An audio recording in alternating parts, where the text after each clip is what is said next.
How's it going, everyone? This is the George here, and I am back from my vacation. I'm ready to get back into the YouTube game. And what better way than reviewing some movies that have recently came out instead of doing regular reviews for these movies because Toy Story 5 has been out for a couple weeks and Supergirl's been out for quite a while. Hold on, I hear an echo. Let me just fix it real quick. All right, can you hear me? All right, I think that's much better. Anyways, Toy Story 5 and Supergirl came out. I've seen them both. I saw Toy Story 5 because I went on a Disney cruise. I saw it in the cruise theater. There was actually a line to see it because you can watch the movie for free on the cruise. Me and my family were the first ones in line, so we got to see the movie. And then the day after I come back, I saw Supergirl in theaters. So we're going to talk about these movies because they've been out for quite a while. I will get into some spoilers. So if you do not want spoilers for Toy Story 5 and Supergirl, I recommend now watch this stream. Now heads up, because there might be one movie you're okay with spoilers and one movie where you're not okay with spoilers. Toy Story 5, because it's been out longer, will be the first movie I go into, since that was the one that's been out longer. And then I will talk about Supergirl.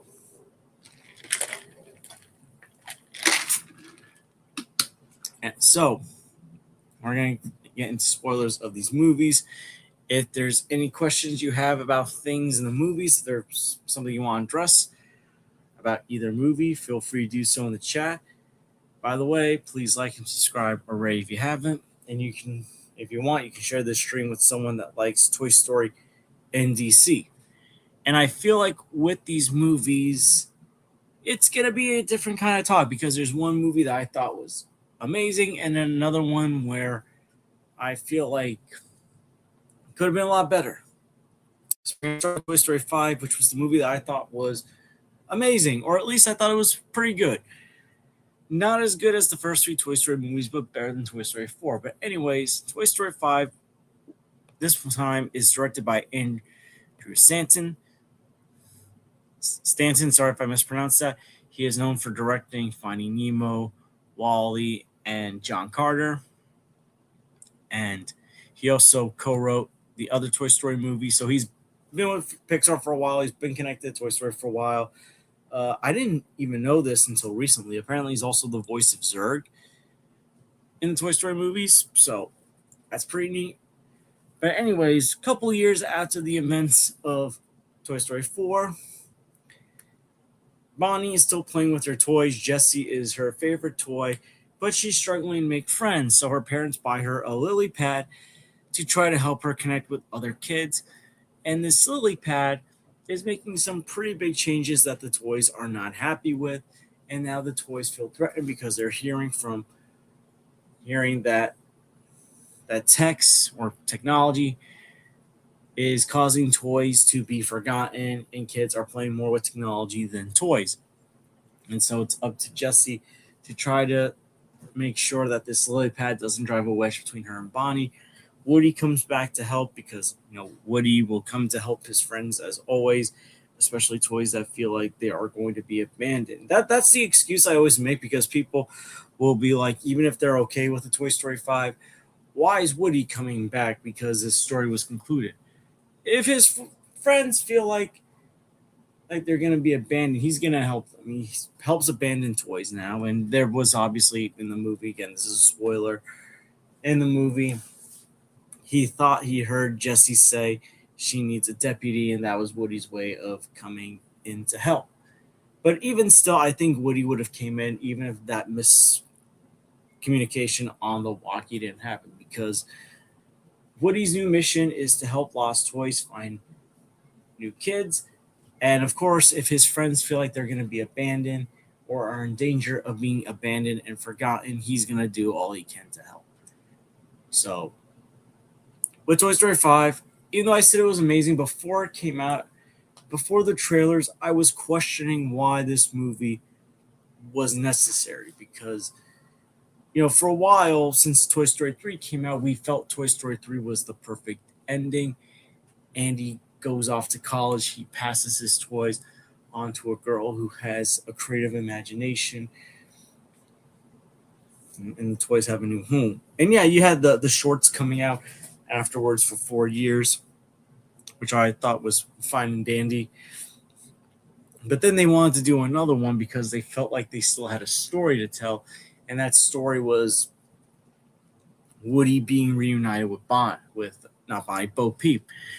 And that's fine as well, but there were some people that were upset with how that road went with Toy Story 4 because it seemed like Bonnie just forgot Woody after seeming to think Woody was the best toy ever out of Andy's toys and wanted him. And yet, of course, Bonnie's going to play with Andy's other toys, Jesse, Buzz, Rex, and the others, but there were some people that felt like it was just out of place that Bonnie all of a sudden kind of pushed Woody aside.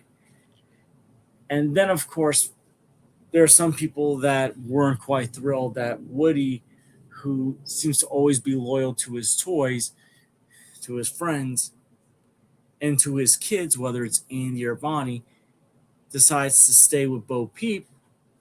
Now, I was fine with all that. I like Toy Story 4. I don't think it's the best of the franchise. I think more of my issues with Toy Story 4 was more the fact that it felt like a lot of characters got sidelined in the movie. It felt like certain characters like Buzz were mismanaged in the movie. But besides the point, I like Toy Story 4 for what it is. I don't love it like I love the first three, but I still like it. And with Toy Story 5, again, the question comes in, why do we need this? Because it felt like Toy Story 4 concluded on another emotional note. And even for people that were fine with another Toy Story movie, I don't think they were fine with Woody coming back because in their mind, Woody's arc is completed. The other toys, though, are still with Bonnie. So if you're going to continue, the story of Buzz, Jesse, and the others, that's fine. By the way, some of these pauses are me taking a drink of water because it is hot outside. It is like in the high 90s, so just trying to stay hydrated as well. And then this idea of the toys taking on tech came in, and it kind of felt like a predictable thing to do. But then the trailers come out, and the trailers I thought looked pretty good. I didn't love them, but I was impressed with how the trailers were done. And so then the movie comes out. Well, as we're getting closer to the movie, we learn Jesse's going to be the main protagonist, which I think is a nice change in direction because it was established or it was hinted at in Toy Story 4, maybe not established, but hinted at that Jesse had become the favorite of Bonnie's, and Woody made Jesse the sheriff of Bonnie's room or unofficial leader of the toys. And it's shown in the trailers that Jesse has officially become Bonnie's favorite toy. And now Jesse is afraid that what happened with her and Emily is going to happen with her and Bonnie, only it's going to happen sooner. Now, one thing I will say is that I like Jesse's role in this movie because, again, Jessie got sidelined in the fourth movie. She wasn't really in it that much, which I thought was weird. Like, if you're going to have the toys help Woody, I would think Jessie would be one of them besides Buzz to try to go in there and help. But her role was very small. So I'm glad that her role got bigger. And this movie, to me, this movie felt like a love letter to Toy Story 2. It felt like a tribute love letter to Toy Story 2, which is considered one of the best, not just one of the best Toy Story sequels, but one of the best Pixar sequels ever made. And I'm glad they did that because Toy Story 2 is an amazing movie. But this movie also revisits one of the themes of Toy Story 2, which was Jessie heart being broken when Emily donated her. Emily, Jesse's first owner before she went with Andy. And one thing that I saw only be brought up a couple times is, Andy kind of gets pushed aside when Jesse's referring to her past kids. Like she mentions that she had Andy, but it's not really talked enough about. But I think it's been pretty established that Andy's two favorite toys were Woody and Buzz, Woody being his first favorite. And I think that was something that, even though we didn't really see much of Jesse's time with Andy before he got old and went to college, it seems like Jesse was content with the fact that Woody and Buzz were the favorites. Now, granted, Andy still played with her, Bullseye, and the other toys, but Woody and Buzz were the two favorites. They were the prized children of Andy, or prized toys in this rate. But now, kind of like with Emily, she's become Bonnie's favorite toy. And Jessie wants Bonnie to also find friends because she sees that Bonnie's struggling to interact with these two twins that live next door. Bonnie's asking her parents why nobody wants to be friends with her. And these toys, they care when their kids get hurt. Woody cared when Bonnie was scared on the first day of kindergarten, which led to the creation of Forky. And it's a Jobs toy to be there for your kid. It's something that Woody mentioned a few times in the original trilogy, that this job isn't just about being played with, it's to be there for your kid when they need it. He used to always preach it's about being there for Andy, and in this case, it's now being there for Bonnie. And now this Lily Pad comes in, and Lily Pad's she's more like a Gabby than she is Prospector and Lotso. Like Prospector and Lotso were evil villains. They were evil. They weren't sympathetic villains. There was really no redeeming them. While Gabby was a more sympathetic villain where she doesn't really want to hurt anyone. She just wants to be played with. She wants to be played with. And ultimately, she was the one villain that had a good ending. Because Woody knew that she wasn't evil. She just wanted to be played with. She just wanted a better voice box. That's why he eventually, in order to free Forky, let her take his voice box and string. Lily Pad, I would say Lily Pad's slightly more sinister than Gabby. Like, at least she comes across that way. But when something happens in the movie, which we're going to touch upon, she does become more sympathetic. And kind of like Gabby, she has her redeeming moment in the movie. But I do like the banter and like rivalry between her and Jesse.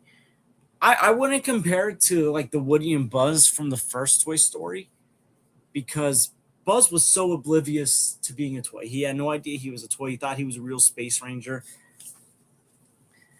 And it was really like more of a one-dimensional sided beef, because it was really Woody that was jealous for Buzz's I didn't really care because he thought he was a space ranger stranded on another planet.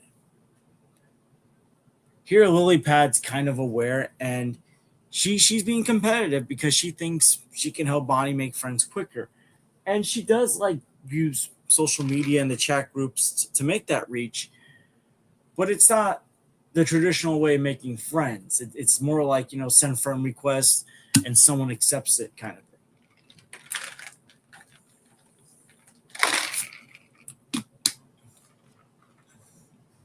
But it also has that message that your online friends aren't always your real friends. Like, yeah, there's some friends that you've known for a while that you're friends with online, or maybe you become friends with someone online and you maybe ultimately do become good friends with them. But the message that the movie, I think, has kind of shows that sometimes online friends aren't always your real friends. And sometimes it's hard to articulate, but sometimes technology is not always beneficial. Now, this is where I'm going to get into spoilers. The tough thing about Toy Story 5, the tough scenes, there's, I would say, two emotional moments. And the first one that I'm going to get into is more of the human aspect with Bonnie's character. Now, I feel like this is the most that a Toy Story movie focused on the human character, the owner of the toys, Bonnie.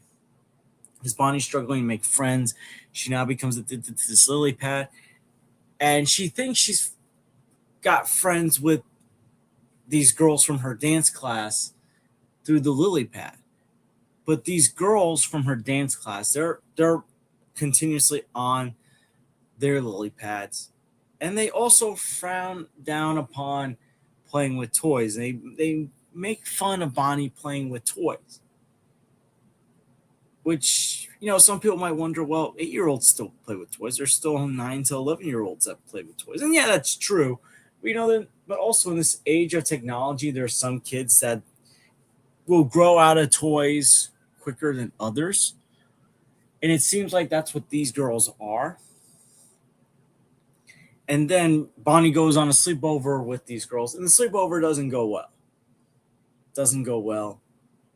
And then there's another scene. So at some point in the movie, it was after Bonnie kind of throws Jessie and Bullseye back in the car because her so-called new friends make fun of the fact that she plays with toys. She puts them back and wants to rely on the lily pad. So Jessie and Bullseye, they land up not out of the car. And what happened is Jessie and Bullseye land up in where Emily used to live, because early in the movie, in a flashback sequence, Emily writes on Jessie's legs where her address is. And an old lady who picks up Jessie and Bullseye thinks that's where Jessie and Bullseye are from. And they land up on a farm, but it's owned by a family that has a girl named Blaze. And Blaze, she's like, I think 8 or 9-ish years old. I think it was mentioned that she was 9 or 9.5. So she's a little older than Bonnie.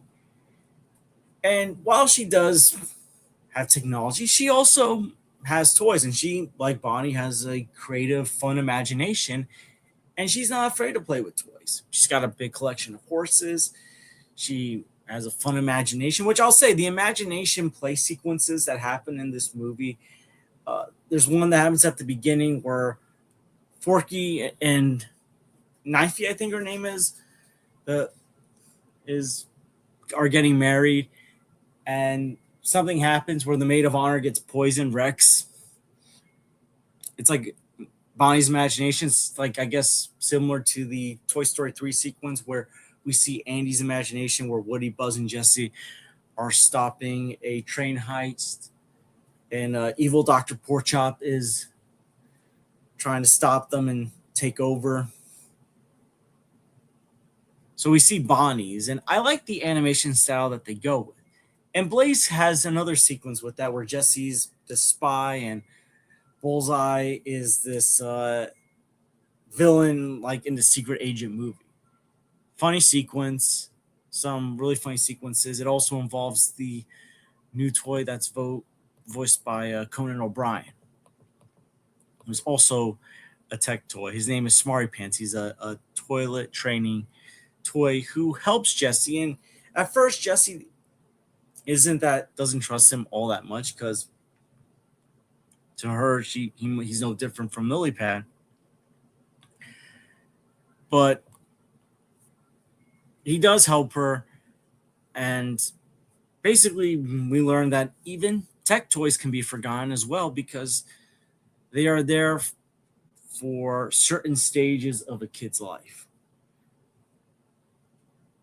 By the way, Conan O'Brien did a very good job. I would say the voice acting is very good in this movie overall. But now this is where we get into the next sad sequence, with Bonnie, where the tech toys, they are trying to help Jessie not only get back to Bonnie, but maybe Bonnie and Blaze become friends, to help them become friends. So a message is sent to Bonnie about her lost toys. So Bonnie's mom and Bonnie are going to Emily's old house to pick them up. The message is also seen by the girls in Bonnie's dance class, and they start making fun of her. And Bonnie's heartbreaking, shocked reaction, her experiencing cyberbullying, is probably one of the saddest sequences I have seen in a modern day Pixar movie. It's sad to see because this is a character that we have seen since she was in preschool in Toy Story 3, and she's getting bullied, and it's sad to see because, first of all, no one likes a bully. No one likes being bullied. But her getting cyberbullied is probably one of the most realistic sequences in any Pixar movie because cyberbullying is still a thing, and it's something that does happen. And it can happen to anyone. It can happen to kids as young as Bonnie, teenagers, even adults. And then we see Bonnie reject taking Bullseye and Jessie back, saying she doesn't play with toys and that Blaze could have them. And it's here where Jessie's doubts of her role as a toy once again come back. And the worst thing is, this is happening in her old home, where the first time her kid donated her had already happened. Now, the next sad sequence is basically tying more into Jessie's arc, and it happens afterward. Jessie, in sadness, goes to the tree with the tire swing that her and Emily used to play on.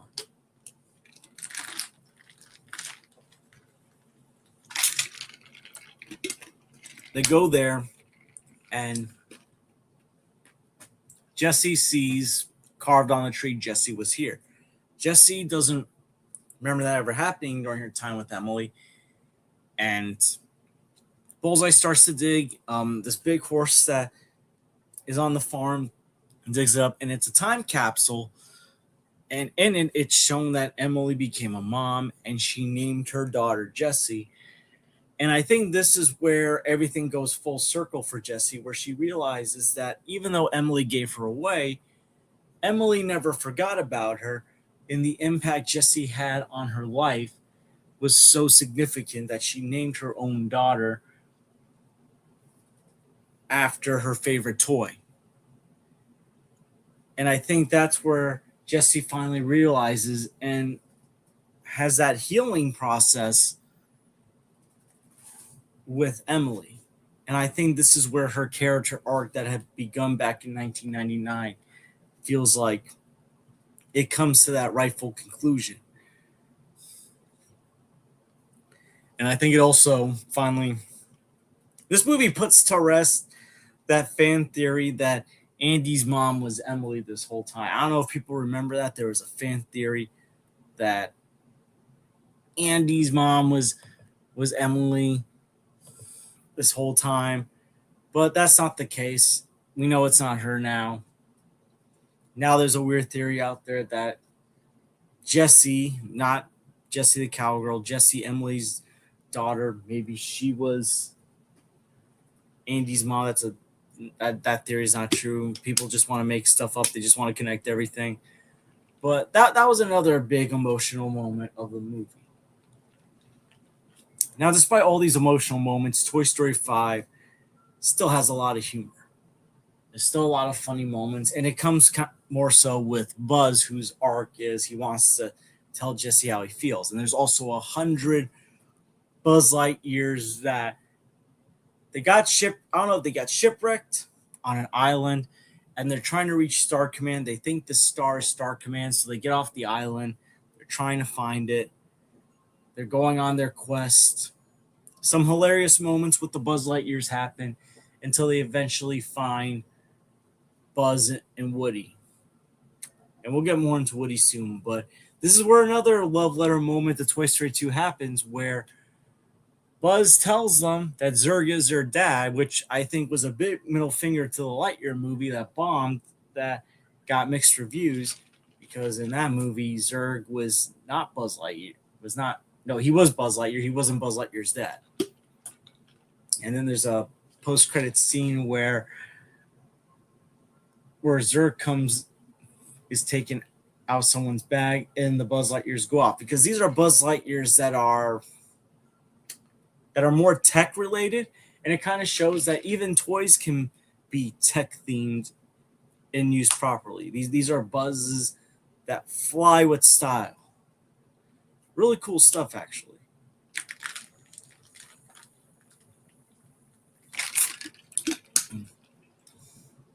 So that happens. But also, there's some new banter and arguing between Woody and Buzz. And this is where I'm like, was this necessary? And this is where I get into the mixed, some not negative, but more mixed thoughts. And that's how Woody is handled. Now, Woody's my favorite character in Toy Story. I love Woody. I had a Woody doll growing up, which I still have with me. I love Tom Hanks as Woody. I don't know if he was needed for this movie. I don't think the movie would have been much different if Woody wasn't in the story. And that's weird for me to say because I love having more Woody. And like I said earlier, Woody would come regardless because if his friends feel like they're going to be abandoned, he wants to help them. He still cares for Bonnie, even though he's no longer Bonnie's toy. But it just feels like Woody is there so we can have a bunch of jokes making fun of the fact that he is an old toy. We have jokes about how the paint on his head is fading. He's got a bald spot. The stuffing in him causes him to have a pot belly stick out. There's Buzz being jealous that Woody is here and might take his role as deputy,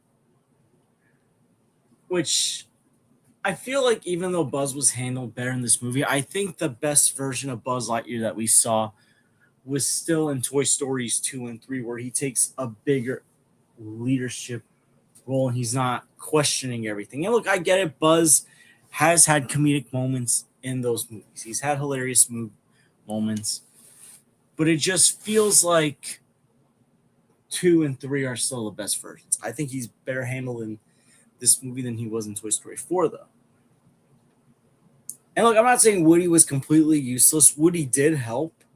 But it's like what Woody did in this movie went to help could have been any other toy. Like, if you could have had just Buzz, Jesse, and another toy step up, or a few other toy characters step up in place. And I'm not saying Woody can't come back for future Toy Story movies. He absolutely could. I think he should come back, especially if, let's say, they conclude Toy Story with the toys going back to Andy if Andy has kids. Because, of course, if Andy has Woody there. And I remember when Toy Story 5 was first announced before they went with the tech plot, there were some people that felt like if you're going to do another Toy Story movie, maybe make it where the toys try to reunite Andy with Woody.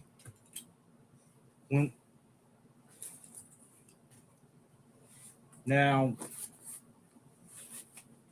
but yeah, I feel like they just have the Woody and Buzz arguing stuff in there so we can have that banter that people liked with the first movie, which is weird because Toy Story has nostalgic moments, but the nostalgic moments never feel forced. This felt like a forced nostalgic moment to have tension between Woody and Buzz, but this time it's Buzz that feels more threatened than Woody. Woody's there to help, but Buzz feels like his role as Jesse's deputy is being threatened and that he's not being taken seriously as a leader. There's even a sequence where Buzz gets annoyed with Woody and believing that Woody doesn't think he can handle it. And if we recall in the first Toy Story movie, it was Woody that was annoyed with Buzz. This time it's Buzz that's annoyed with Woody. It's an interesting role reversal, but it just feels like beef that just feels forced and unnecessary. Because usually Buzz isn't that never comes across as the jealous type. I think the only time we really saw Buzz ever get jealous was when he was in his Spanish mode and he was in his memory. He has no memories of his history with Woody, Jesse, and the others, but he's clearly attracted to Jesse. And when he sees Jesse and Woody interacting, he gets jealous, thinking that Jesse likes Woody that way. But again, that's the Spanish version of Buzz. That's the Spanish mode version that doesn't have his memories of his friends. So I just felt like that was a little out of place for Buzz. But speaking of character roles, I think this movie still makes the same mistake that Toy Story 4 made, where a lot of characters are pushed to the side and their roles are reduced greatly.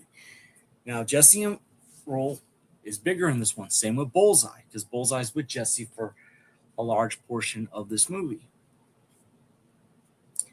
So their roles are a lot bigger than in Toy Story 5. Obviously, Woody and Buzz still have a big role. The other toys are pushed to the side.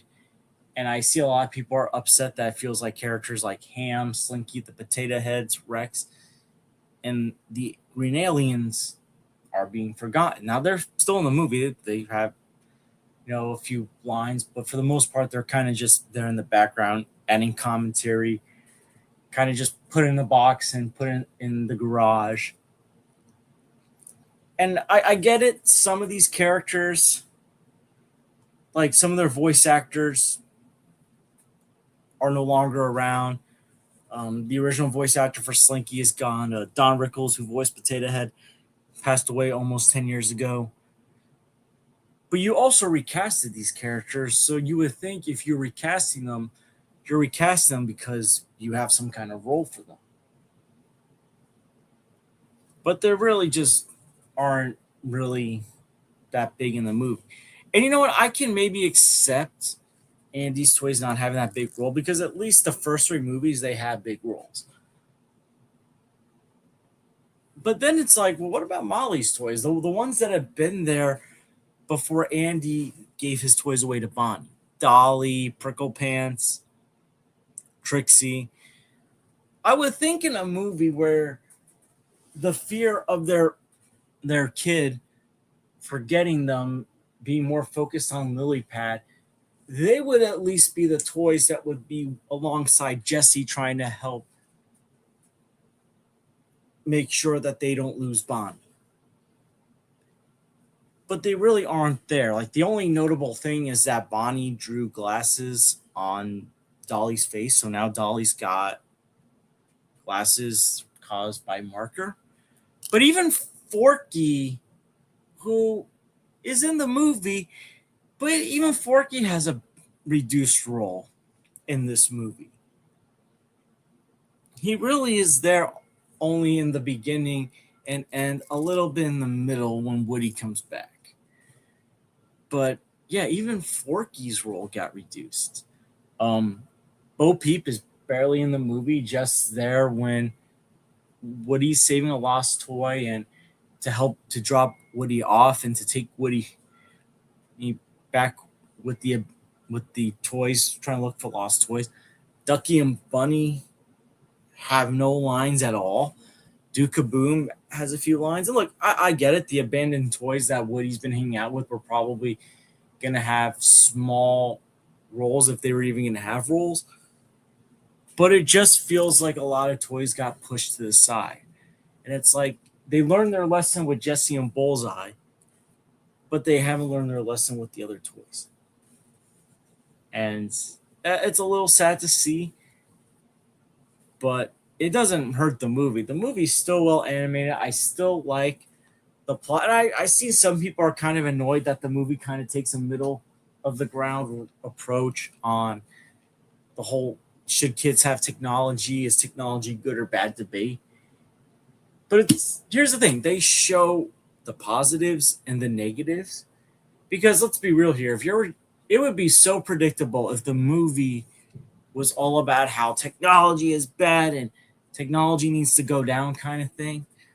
I think it would be more predictable because in that case, it would be predictable what's going to happen to Lily Pad. Where here, it's like it has good intentions, but if used the wrong way, those good intentions won't come across as good. But it also has its redeeming qualities.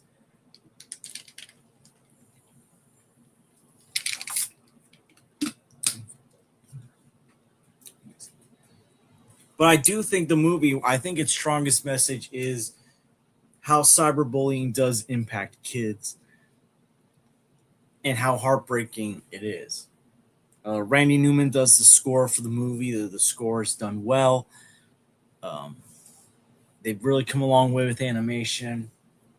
But yeah, overall, I like Toy Story 5 a lot. I don't love it like I love the first three movies, but I still think it's a great sequel. Better than a lot of other Pixar sequels, better than Toy Story 4. My final grade for it would probably be an A minus.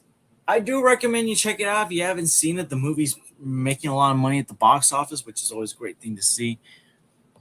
Because good movies should get rewarded. Bad movies shouldn't get rewarded. But yeah, if you haven't seen Toy Story 5 yet, go see it. Do I think we need more after this? I don't think so, but we know we're going to get that sixth one.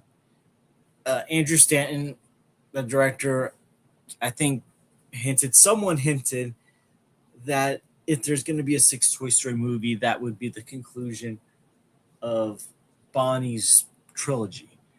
So it looks like he basically said if we're going to have Toy Story 6, that's going to be that version of Bonnie going to college and passing her toys on.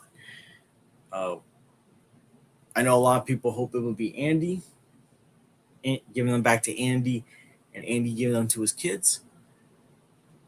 But of course, you would have to probably find some way to bring Woody back into that frame. But yep, Toy Story 5, it's happened. I know why. I'm glad that they can still tell fresh stories, but I think maybe dial it back a bit. But at least they still find unique ways, and they're still finding emotional ways that are also entertaining to keep this franchise going. So that's Toy Story 5. We're going to get into the Supergirl stuff. If you have any more questions, if there's anything else you want to address about Toy Story 5 in the chat, go right ahead. But now we're going to get into Supergirl, which came out this weekend. And there's a lot of talk about Supergirl. A lot of it not so positive. Because I was away. I didn't have social media. I wasn't going on Twitter, Facebook, Blue Sky, Discord, whatever sites there are to get blinded and learn about Supergirl, especially because I was more in the Toy Story mood. Blinded, I don't know if you saw Toy Story 5, but if you have any thoughts on Toy Story 5, you can say them in the chat. I just got done talking about it. I'm going to get into Supergirl right now. But I'll just say this. Toy Story 5 was a way better movie than Supergirl. Toy Story 5 actually made me feel something. Twice it did. But yeah, I was hearing all this discourse about Supergirl that it got a 57% or 56% on Rotten Tomatoes. It was getting mixed reviews. The obvious suspects were hating on this movie. There were also some people defending the movie, saying it wasn't that bad. Do I think maybe it was probably getting overhated, like it was the worst comic book movie ever made? Probably, from, of course, the usual suspects that don't like female-led superhero movies, or because the star said something that these people didn't like, they overreacted and lost their damn minds. And that's basically what happened. But, for me, I always say I'm going to go check the movie out. Maybe I'll see something in it that the critics didn't see. And that's happened with plenty of movies. So I saw Supergirl this Sunday, and Supergirl's directed by, I think, Craig Gillespie.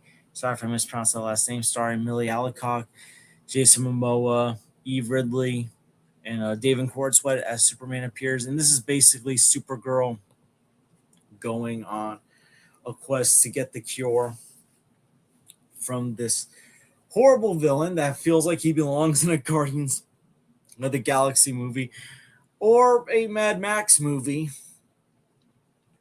And he already killed this one girl named Ruthie's family. So Ruthie wants revenge.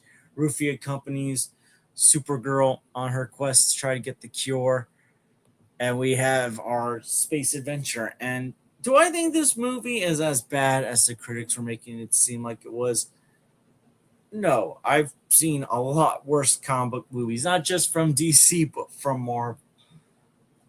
There's been a lot worse. There's been a lot worse looking movies. And look, I'll be honest. I like Millie as Kara / Supergirl. I liked her backstory. I thought the flashback sequences were the best parts of the movie. I think they were strong parts of the movie. When Supergirl's doing her thing, I enjoyed that. And I also like Jason Momoa as Lobo. He is meant for the role. And yeah, we've seen him a lot more as Aquaman. We're used to him as Aquaman, but I think as time goes on, he's going to do more crazy stuff as Lobo, and I hope we get to see him in more projects as Lobo. So I did enjoy him as Lobo. And David Cornsweet, in the few scenes that he is Superman, still has that charm and likability of Superman in those moments that he did in his own movie. So that was nice to see. And the movie really does a good job of showing the difference between Kara and Clark. It does a great job in showing that how they grew up, how they handled tragedy, the difference in that. They did a good job of highlighting that. And now we're going to get into the mixed aspect, the mixed to negative aspects of the movie. And that is a roller coaster of an inconsistent tone. Because this movie is very inconsistent with what kind of tone it wants. At times, it feels like it wants to be a Guardians of the Galaxy movie.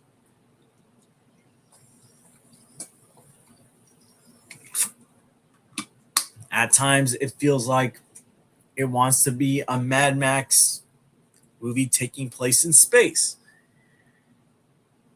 At times, it wants to have a goofy tone, but at times, it wants to have a serious dark tone.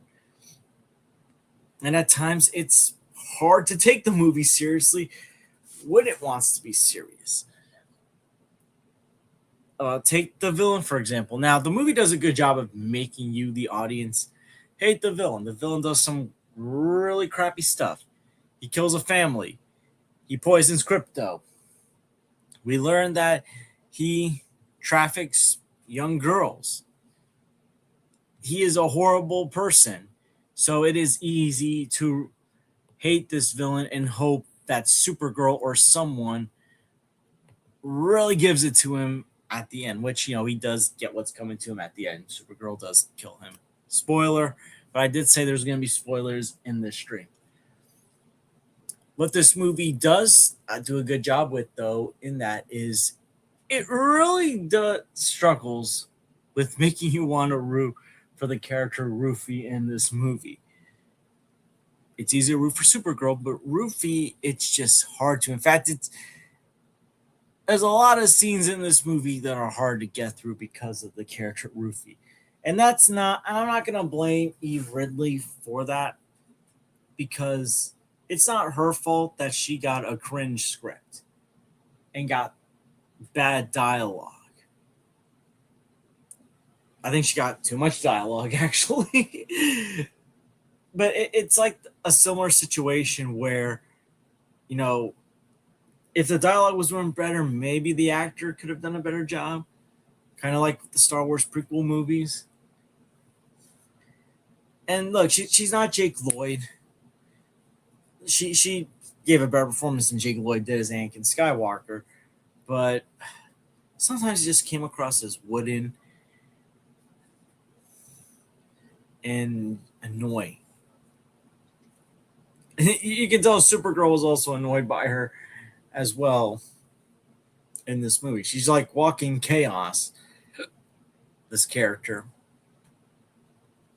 But the unfortunate thing is, I feel like, kind of like in the past with other movies, like, Star Wars, the actress is going to get a lot of hate for it, even though I don't hold it against her. Because, again, she's a kid, and the script overall just wasn't that good.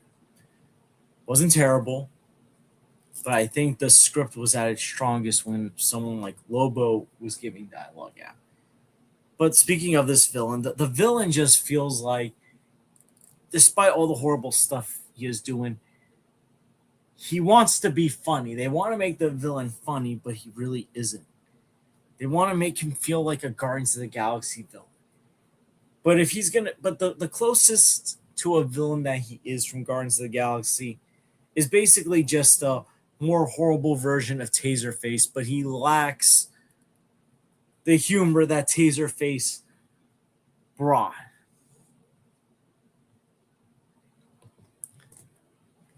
And I don't know if maybe Craig Gillespie was the right director for this, especially if you were trying to replicate James Gunn's tone, which I don't even think they should have been doing. First of all, James Gunn did not direct this movie. No one does James Gunn things better than James Gunn. Taika Waititi's tried doing it. It might have worked in Thor Ragnarok. It did not work in Thor Love and Thunder. James Gunn is his own unique director. And the thing is, I don't think Craig Gillespie, he didn't even need to do that because he had already shown in the past that he can do very good movies. And the best example I can give you is the movie Cruella that he made 5 years ago, which was the prequel backstory to Cruella de Vil from 101 Dalmatians.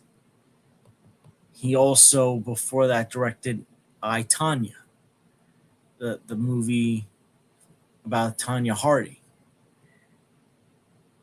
a movie that got nominated for a few Academy Awards, more so for the editing and for acting, but it was still, from what I remember, a well-received movie that actually probably could have been nominated for more stuff.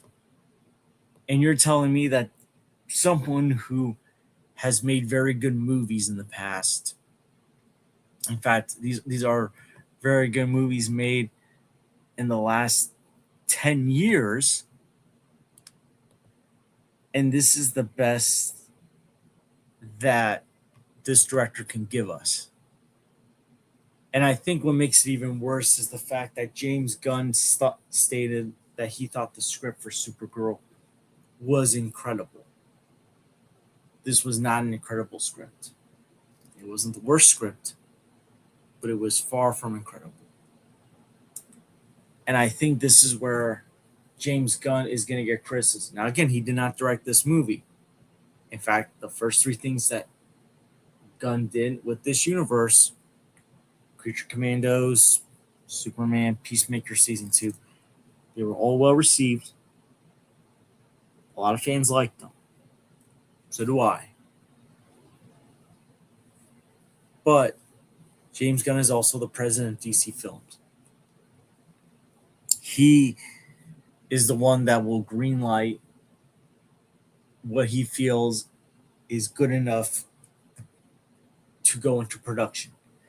He has stated that many times that he is only moving forward with completed projects. This did not feel like a complete script, and yet it got greenlit.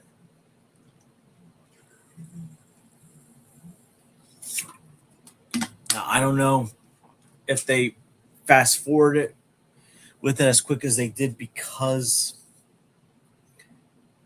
they were how confident they were with Superman, and that maybe the high that was Superman would go into Supergirl,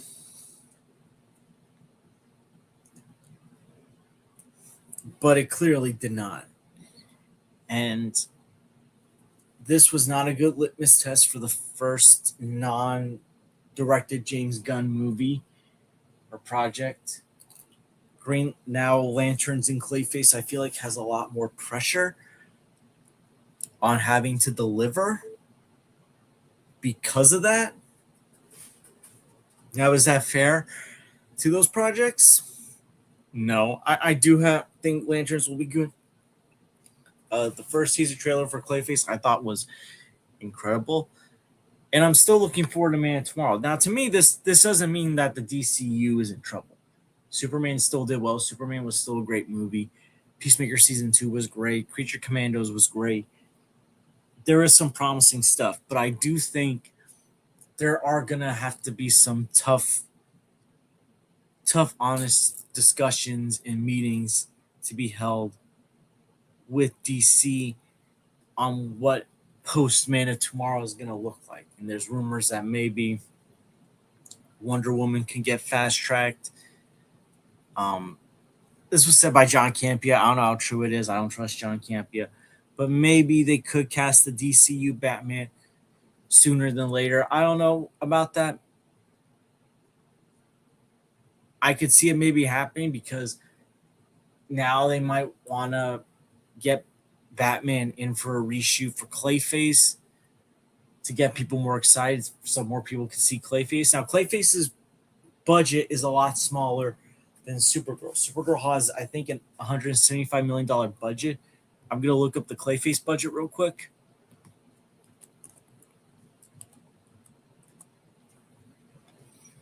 But I'm pretty sure Clayface, let me just check.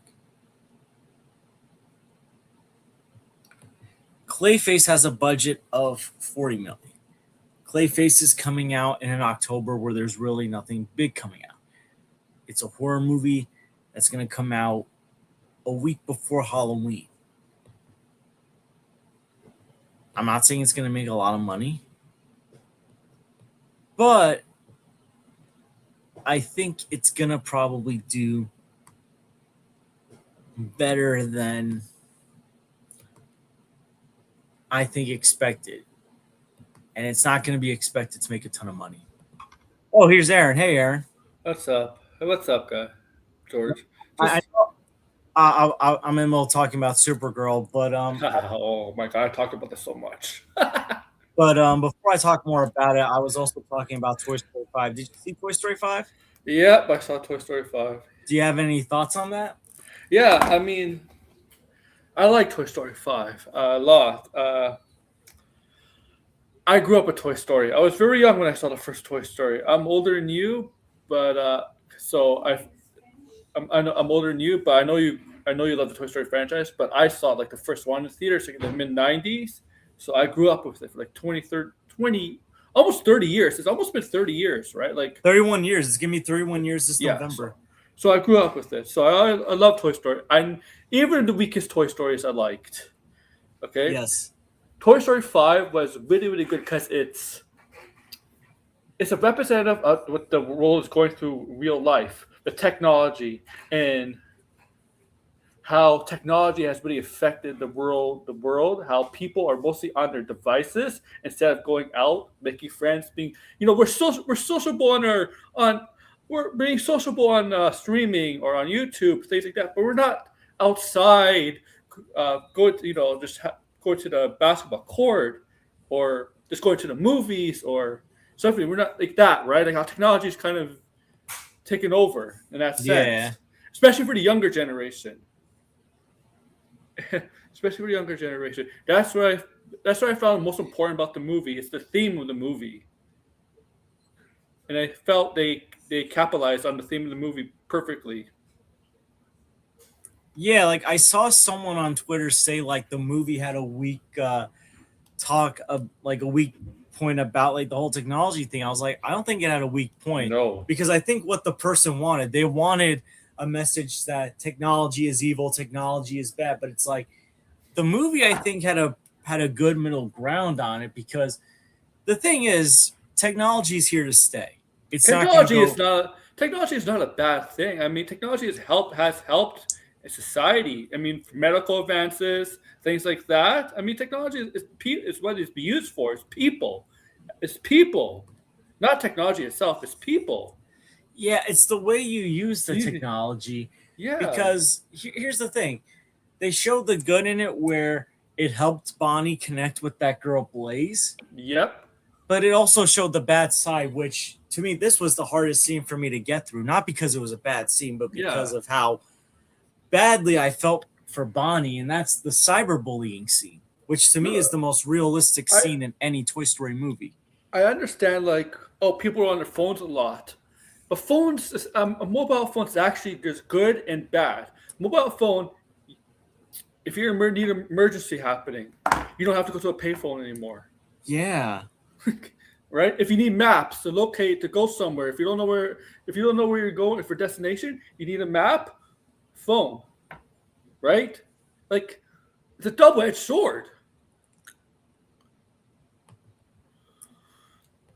but it's like, to me, it just I think it had a strong message of like the good and bad of technology, but also the consequences of it, Yeah. and to show that sometimes the best interests, even if you have good intentions, it can also be done poorly.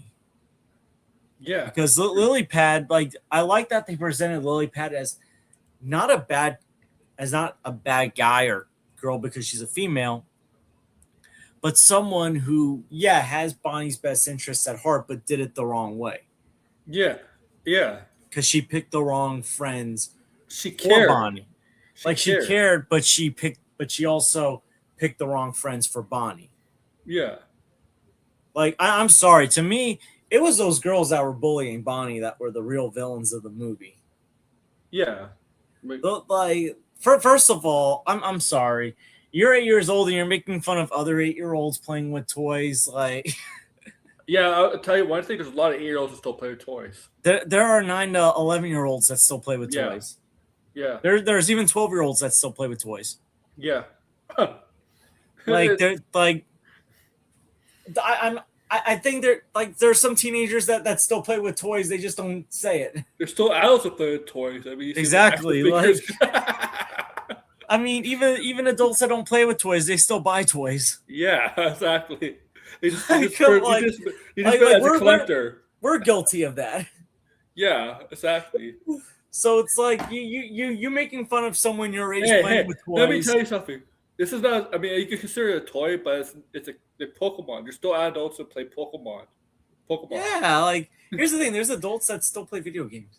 Yeah, Pokemon cards, Magic cards, Nintendo. Like, come on. Yeah, Like, so, like, to me, they're the real villains. Like, to me, like, I'm not saying they're not as bad as Sid, because Sid actually was like a horrifying child that was blowing toys up. oh yes, yes. He Like, was they're not as torturing them. bad as Sid, but it's like, good lord, like, I don't know, I dislike these characters more than Al, who stole Woody, Yeah. who looks like a certain person. Yes, he does. But, like, here's the thing: the case is, at least Al, even though he stole toys, at least if a toy got broken, he tried to fix it. Yeah, because he wanted good condition. He wanted. Yeah, well, yeah, he wants it in good condition for selfish reasons, but it's Yeah, like, yeah, he's not gonna go out of his way to destroy toys. yeah. Interesting thing about Al, I don't know if you ever heard about this theory or heard about this. Like, you ever seen that Toy Story special? It comes out around Halloween where they're at the hotel and they're being captured by a lizard. Oh, I didn't see that. Oh, so basically, is it okay if I kind of give something away about it? Sure. So basically, it turns out that the hotel owner has his lizard steal toys and he tries to sell the No. toys. And someone spends a lot of money to buy Woody and he's about to ship Woody out.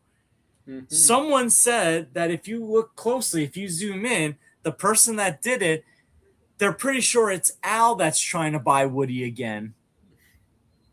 Yeah, that's So it's right. like all these years later. Now, at this point, Andy's probably in college. He stole Woody when Andy was like, I think, 8 years Has to old. be So like it's like, how has to be the 60s or something? Like how? well, the joke was gonna be they originally wanted to show Al in the special, and he was gonna be like in the chicken suit in his mom's basement uh, because it was gonna show that Al's toy barn has gone downhill. hmm Because if you notice, Al's toy barn was not mentioned ever again after Toy Story 2.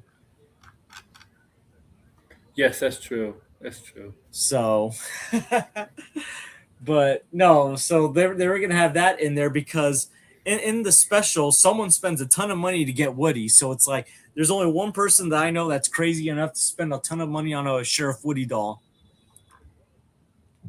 because he still wants to get Woody's Roundup into Japan. Oh my goodness, that was crazy. But you know what? What I like about Toy Story 5, since we've been talking about Al, it felt like a love letter to Toy Story 2. Yeah. From Jesse's arc finally coming full circle, realizing that Emily always loved Jesse even after she gave her away to the point where she named her own daughter after hmm Jesse. But Yeah. also the Buzz Lightyear stuff. Because there were a lot of people that were upset that the Lightyear movie changed Zurg's origin around. hmm And when Buzz basically said, guess what? Zurg is our dad. That I felt like a big middle finger to the Lightyear movie. uh, I don't know if you saw it that way, but that's how I saw it. hmm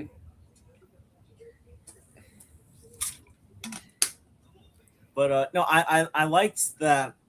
It felt like Jesse's arc was concluding, and like she finally got that closure. hmm But I saw someone try to say, well, she only really mentioned Andy briefly. It's like it's all about Emily and Bonnie. It's like because Jesse, even though Andy loved playing with her, Jesse was never Andy's favorite toy. No, no. That was Woody and Buzz. Yeah. And Jesse accepted that because she was still being played with by Andy. It's just that Jesse's whole thing is that she knows what it feels. She feels that with Bonnie going all technology, right? With the lily pad, she feels like she's being abandoned again. That's how she felt with Emily at first. That's the reason. That's the reason for her problems, her issues with the lily pad, because she feels like she's being abandoned again. Yeah. And here's the thing with Andy still kept her and the other toys when he was a teenager. Yeah. So it's like there was never really that feel of abandonment until like those final couple days when they were put in the trash bag, but they were supposed to go in the attic. Because I think they realized, I think with the toys, I mean, they're not stupid. They realize most teenagers don't play with the toys like that anymore. Like, But, but I think also with Bonnie, because Bonnie looked like she was going to stop playing with them at a younger age than Andy. yeah, yeah. Like if you remember the Toy Story 4 flashback, I think Andy had to be about 10 or 11 years old, and he's still playing with these toys happily. He's still worried that he can't find Woody when he couldn't find Woody because Woody was trying to save Bo Peep. Yeah. So like he was still like 10 or 11, still caring about his toys very much. Yeah. So, and I think the thing is, I think Andy was built differently as a character compared to Emily and Bonnie. Yeah. It seemed like Andy, because he wanted to put these toys in the attic and he was going to take Woody to college. hmm It seemed he still saw the value in his toys and how much they meant to him. hmm Especially at the end where he plays with them one last time and tells them thank you, even though he has no idea that they come to life. Yeah. I like to see the Toy Story 6. The humans finally see the toys Oh my alive. goodness. Well, they're already saying if there's going to be a Toy Story 6, that's going to be the conclusion of the Bonnie trilogy. Yeah. Like, to me, if you're going to do a Toy Story 6, you you stop at Toy Story 6, conclude it where Bonnie's going to college and maybe she wants to give the toys. Maybe Andy has kids and she wants to give the toys back to Andy. And the toys try to find Woody and try to convince him to come back. Yeah, that's not a bad That idea. that's to me, I think should be the best way to conclude it. And maybe Woody has insecurities because he's not the same doll that Andy had because he doesn't have the pull string anymore. He's Maybe bald. he's having maybe he's grown to love being a lost toy. Yeah. Yeah, bald Woody. Oh my goodness, bald. Chubby Well, Woody too. how did Can't you wait. feel about what did you think about the fact that Woody basically just became comedic relief? Yeah. Like it felt like if Woody was just there for comedic purposes. I don't understand how a toy gets fat. The stuffing in him. Oh. I here's the thing. Isn't he If you plastic? Does noticed, plastic toys have stuffing? well, don't forget in his arm. Oh Yeah, yeah. remember when his arm was ripping? Oh yeah, you're right. Like the stuffing was sticking out. Mm-hmm. So like he's half plastic, half stuffing. Okay. Okay. Well, here's the thing. I think it kind of shows what becoming a lost toy has done because Andy used to take very good care of Woody. And I Yeah. think now that Woody is like Woody's voice box 70 years, 50, 60, I don't know, 70 years later, whatever, it was still in good condition. Yeah. That's So true. it's like Woody had always been in good condition. I think in Toy Story 5, seeing the paint coming off, Mm-hmm.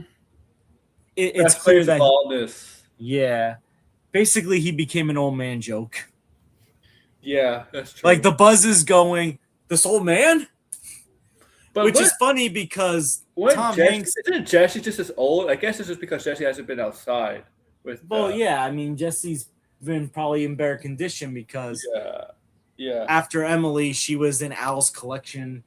Yeah. Andy had her. Andy Yeah. takes good care of his toys. Then Bonnie, she became Bonnie's favorite. So, of course, Bonnie's going to take care of Jesse. Yeah, if Woody stayed with Bonnie at end of 4, he was being in better condition. And also, here's the thing Woody didn't get messed around with at Sunnyside those 2 days like the other toys did. No, Like, they played with him, those toys, roughly. but those other toys were useless in the film, like the Mr. Potato Head, the T Rex. Yeah, it feels like they did that same thing Toy Story 4 did, where it's like everyone's a side character. It feels like besides Jesse, the only other character that got more screen time was Bullseye. Yeah. Howdy Degrassi. Yeah. Yeah, you're right. Which I'm glad. I love Bullseye, but it feels like you know like what's here's weird? the thing. To me, it feels like Woody's role could have been played by another toy in this movie. Yeah. You know what's weird? The Blaze character. I thought she was like a teenager at first. I thought so too, but they said she was like 9.5. She looked taller than a 9-year-old. She But you know what? Blaze seems like she feels like she's more like Andy than Bonnie in my opinion. yeah. Where it's like she's got the tech because Andy had the video game in Toy Story 2, the Buzz Lightyear video game, Yeah. but like he was still playing with his toys. It's kind of like Blaze, like she's on her laptop, like she goes on social media, but she still plays with her toys. Yeah. Like she's forgotten some toys, but she's still like the main toys that she has in her room. She has her own laptop, but like young kids don't have. I mean, they have phones, but they don't have laptops. They may have tablets, but they don't have laptops. That's why I thought she was a teenager, because teenagers most likely have a laptop. But I mean, it seems like also like Blaze's family has it pretty good. Yeah, they have a farm. Yeah, They have a farm. Dad's on Zoom calls. it's not cheap to have a horse and take care of it. It kind of became predictable, I think, at a certain point, though, that this was going to be the girl that Bonnie would become real friends with. Yeah, But I mean, honestly, I think it's for the best. Like, be friends with someone that is just as silly as you, still plays with toys, even if she's slightly older than you, is definitely a lot more friendly. Yeah, I mean, than yeah, you. because you saw like bunch of the franchises trying to make. All they did was be on their laptop, It on their feels like tablet. They they're didn't even talk. it feels like they're about to become the Mean Girls, like the movie Yeah, with Lindsay Lohan. They're like this is like their prequel arc before they go into Mean Girls yeah, as teenagers. Oh my! But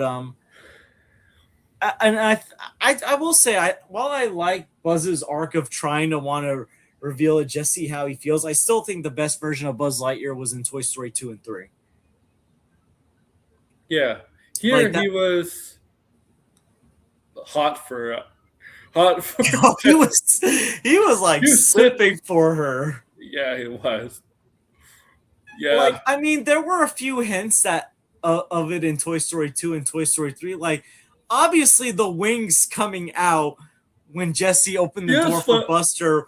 That was like an adult joke right You know there. what's funny? Because Buzz, I mean, I know they're toys, so like age is not an issue. But like Jessie seems like such a young, still seems like a teenager toy. You know, like she's like in a like if you had the age range, she's not like a teenager to a young adult, like in her 20s. Where Buzz seems like a much older kind of Well, you know what's character. funny? Jesse is a way older toy than him. Yes, Like yes, Jesse was from like the 1950s. Buzz is from the 90s. Jesse's got like a 40-year age gap. There's yeah. a 40-year age gap. But it And, doesn't. and But I'm they pretty don't. sure Jesse, like, I think the Roundup Gang toys knew they were toys right away. Yeah, Where Buzz Lightyear toys think they're the real Buzz. yeah, yeah. Like all those Buzz Lightyears, they The thought army buzz, was Star Command. Star Command. the army of Buzz, the Buzz Lightyear army. I feel like that's an idea they kind of took from the original Toy Story 3 that they wanted to have, where there were going to be a bunch of Buzz Lightyears. Like, did you ever hear that bizarre idea they wanted to do for Toy Story 3 at the time where they didn't renew the Pixar deal? And this was before Disney bought Pixar. It was going to No. be that Buzz Lightyear dolls were getting recalled, and it turns out that they were going to get recalled to get destroyed. Oh, And Woody was going to lead a rescue mission with basically the same toys that Buzz took with him to save Woody, plus Jesse and Bullseye to go all the way to Tokyo to save Buzz. I mean, these Buzz Lightyears were like an updated version, a new, they're just created. You know, like Flying with they did. style. Yeah, they didn't discontinue the company that made those Buzz Lightyears. They didn't discontinue Buzz Lightyear. They decided to just improve upon and make more technological uh, versions of Buzz Lightyear. It's And not the, like the post-credit scene where every kid was getting a Buzz Lightyear. And these kids look like they're like 11, 12 years old and they still want to play with Buzz Lightyear. yeah. Which again shows that like anyone can play with toys at any age. Hmm. These kids were definitely older than those girls making fun of Bonnie. Yeah.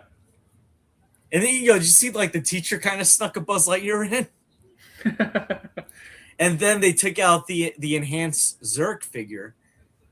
Mhm. No! You, you know what? Seeing that clip still makes me wonder, why didn't Andy ever ask for a Zerk? Is Yeah. it me, or like Andy just stopped buying toys after Buzz Lightyear? Like, Yeah, you're right. Yeah. it's like I would think he would have gotten Zerg at some point. Yeah. After the first movie, the second movie, there was like no new toys like that he bought. Well, Mrs. Potato Head was technically supposed to be Molly's toy, but I guess Andy had Oh got more yeah, she enjoyment was. out of Mrs. Potato Head than Molly. Yeah, she wasn't in the movies because the actress who voiced her is dead. Sadly, I Yeah, well, think. that's what someone said. Why some of the toys from Andy's room didn't have big roles because some of the voice actors passed away. Yeah, that's what I said before, Degrassi. It seems like they kind of just make us. They want us to forget Lightyear ever existed. I always believe Lightyear was like an Elseworld story. Like it's not really related to the Toy Story. Yeah, Eh, because I don't know. It just feels like they were trying to do the broken hero thing with Buzz. And I'm like, you're gonna do that with Buzz Lightyear of all Yeah. characters. Yeah. I don't know. That never sat right with me. And it's like, I guess like also Bonnie's never gonna get a Zurg toy. No, no way. So it's like, The thing is, Buzz Lightyear doesn't even feel like a Bonnie would actually. If to me, Buzz Lightyear doesn't feel like a Bonnie toy in that sense. She like if she went to a store, she would not buy a Buzz Lightyear toy. no, I guess that's true. I think if anything, she keeps Buzz around to be the love interest to Buzz Jessie in her adventures. Buzz Lightyear is definitely a male dominant toy. You know, like here's the thing. I'm gonna be honest. I think it would. I feel like it would have been more sense if Bonnie lost interest in Buzz than Woody. Yeah, yeah, Like here's the thing. I never really bought the idea that she lost interest in Woody so quickly. yeah. That's still a hard sell for me. I Like she agree. obviously, because in the Toy Story specials that were coming out between Toy Story 3 and 4, she always took Woody with her on any adventure she went on. Hmm. Like there was a time where like she took just Woody, Buzz, Rex, and Trixie, not even Jessie. Like I can buy into the fact that Jessie would become the favorite toy, but I never bought the idea that Woody would fall out of favor. Yeah, Especially because in Toy Story 4, it's shown at one of the rest stops, Bonnie's playing with Woody. yeah. So it's like, did she really lose interest in Woody? Like it seems like she doesn't really notice that Woody's gone, but it's like I think if Woody stayed, she probably would have noticed that he's Oh still there yeah, and would have played with him still. oh yeah, for sure. Like here's the thing, like did Woody forget that like there was a time where Andy was playing with Buzz more than him? Hmm. So like, I mean, uh, when he just got Buzz, when Andy just got Buzz, like Andy was all over Buzz and kind of like forgot what about Woody. It was all about Buzz. That's but happens when then you get a like new when he shiny toy. noticed Woody was missing, like he was sad. Yeah, yeah, yeah, yeah. And That's like true too. it's pretty much clear that when Toy Story 2, which I assume happens like a year or two after Toy Story 1, Aunt Woody is still the favorite, even more Yeah, so than Buzz. yeah. I agree. Like here's the thing, I liked that in Toy Story 3 when Andy's holding Woody and Buzz, it's like a role reversal of the first movie where he picks Woody over Buzz now. He decides Woody's going to be the toy he'll keep with him in college. Yeah, Which here's another thing that I'm kind of torn on because on one hand, it made for some I don't funny know. banter, I but don't on know. the If, other hand, it felt like it was forced. I Buzz don't being know. jealous of Woody in this one. I don't know if we should bring toys to college. I mean, this is college. You might get if you bring toys to college, it might be a very bad look. I Yeah, mean, it's true. I mean, it's like you want to get laid in college. Don't bring your toys with you, man. As a, you want to make friends. You want to go to parties. You want to get popular. I don't think you should bring childhood toys with you. But here's another thing that I'm kind of mixed on. Buzz being jealous of Woody in this one. It's like I get it, you want to bring back that dynamic, but it's like it felt like forced jealousy on Buzz's part. Like in the first movie, it made sense for Woody to be jealous. Yeah, Here, it's kind of like Buzz, who never was jealous at any hmm other point in the franchise, all of a sudden is jealous. yeah, because she went back when she was in the closet, right, sneaking behind everybody's back with the monitor with the not well, it's, with the walkie-talkie. Yeah, yeah, But also the idea that when Buzz is like, "You don't think I can do it," it's like Buzz has yeah, already shown that he can lead a successful mission. It yeah, was Buzz that led the Woody retrieval mission. yeah.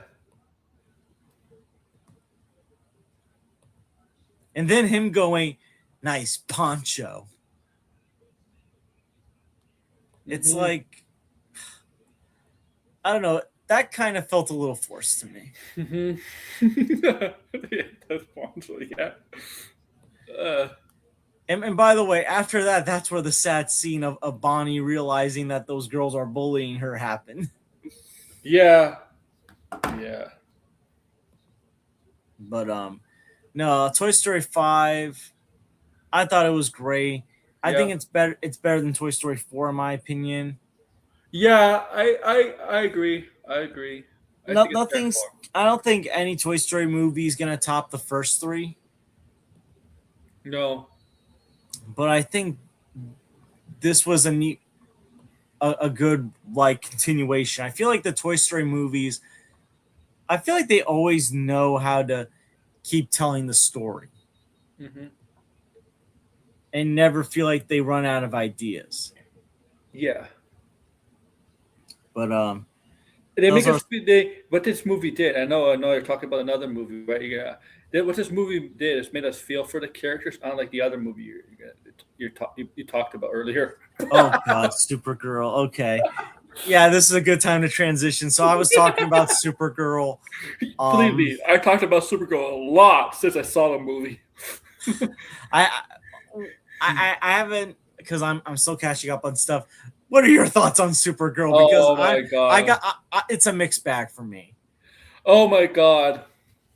So I saw the fan screening right last Wednesday, right? Like last week Wednesday, right? Hmm. I was excited for it. If you know you listen to my streams or videos, you know I was always excited for it. Had a good director. The college recipe has done some solid stuff, right? In the past, like I Tanya is like Academy Award nominated movie, right, with Margot Robbie, right? He done Cruella for Disney, right? Yeah, So that was one of the good live action remakes. yeah, yeah. So I was excited for this movie because because like I'm excited for good directors, for good director comic movie, knowing their previous work on other movies that they get well received on. This was not. This he did not. I don't think he fully understood a superhero movie. Obviously, the writer didn't understand it, but this movie, um, I ranted on it. I think the villain was so bad. I said it was worse than some of the Marvel villains in the past few years. I mean, like I think this villain is worse than Gore. I even went to a far as point where this villain is worse than the Marvel's villain because I think the Marvel's villain, at least the Marvel's villain, has a motivation, has a point, has something. But the villain was bad. Like one of the worst villains. I almost The compared. only the only thing about the villain that I'll say is like they do a good job of making you hate the villain. Yeah, yeah. I hate the villain, not in the way the villain, not in the way the movie, not in the way the movie does it. I hate the villain because overall the villain was horrible. Because I've seen comic book movie villains make me hate the villain more than what he did. I mean, because that, all right, like I don't think so. No. It's just that I think look. I think Millie Alcock was fine as Supergirl. I think she has the essence. I think she was fine as Supergirl. I wish they gave her better material. I think she was fine as Supergirl. I Uh, liked her as Supergirl. I had no yeah, problem. Her and Momoa were the only two perform, well, besides Dave and Core and Sweat. They were the, like, as far as the new characters yes, go, yes. And with they Lobo, were the two that I liked. I like Lobo a little bit, but I thought he could be more immature, more of an asshole, more of a like comic book version, more of the animated version, like more. I like that Lobo better, but I thought he was fine for what he was in this movie. He was Space Epstein. That's kind of like, that's kind of true. And nobody, you know what's weird? Nobody brought this up. The idea that he was trafficking these girls were not adult teen. These girls were not adults. They were young girls. And they were gonna make them brides and then kill them. I mean, no one brought that up. That pedophilia was Here's the in thing: it. it felt like they were trying to do like a Mad Max kind of thing in space, because it's like Mad Oh, Max, like in the there's Mad Mad Max Max. movies, there There's there are Mad some Max. sus things in those movies. There's Mad Max. There's True Grit when the girl wants revenge, right? The Ruthie was like, look, the Ruthie character was bad. I didn't like her, but I'll give the benefit of the actress is like a teenager, she's like 14 years old. Okay, I don't want her to get a Jake Lloyd treatment. That was unfair to Jake Lloyd. He was a young kid, so I'm not going to give her like I think people should not give her that treatment. She was a teenager. It's not fair to a teenager. Not fair to kids, right? So it's not fair to her. I'm not one of those people like I know a lot of people did not like Millie Alcock, but those people that did not like Millie Alcock is because they have agendas, um, right? Yeah. So Millie Alcock is fine. I just think she did better material, but she has the look, she has the essence, and I think going. I think she deserved better in this movie. I think like the people are like this movie broke a lot of people's brains. Like I mentioned this on the video, like like Return Last Jedi, and what was the other one I mentioned? Last Jedi and BVS broke a lot of people's brains. And those movies are mass scale movies compared to this. This is how this movie has broke a lot of people's brains. A Supergirl movie, a smaller comic book movie, broke a lot of people's brains. No one Right? really expected this movie, even if the movie was good, to like do that well to begin with. Yeah, like I never pretend. You know me, guys. If you listen to me, Degrassi, I know George, I know Blind is still here, and everybody else. I said this. I did not. This movie was not going to make us Mr. Superman. I thought this movie could make at least 400 million. And then I thought 300 million. Now I'm not even still going to make 200 million. The Flash is going to let up making more money. Can I be honest here? Speaking of the Flash, I think I enjoyed the Flash more than this.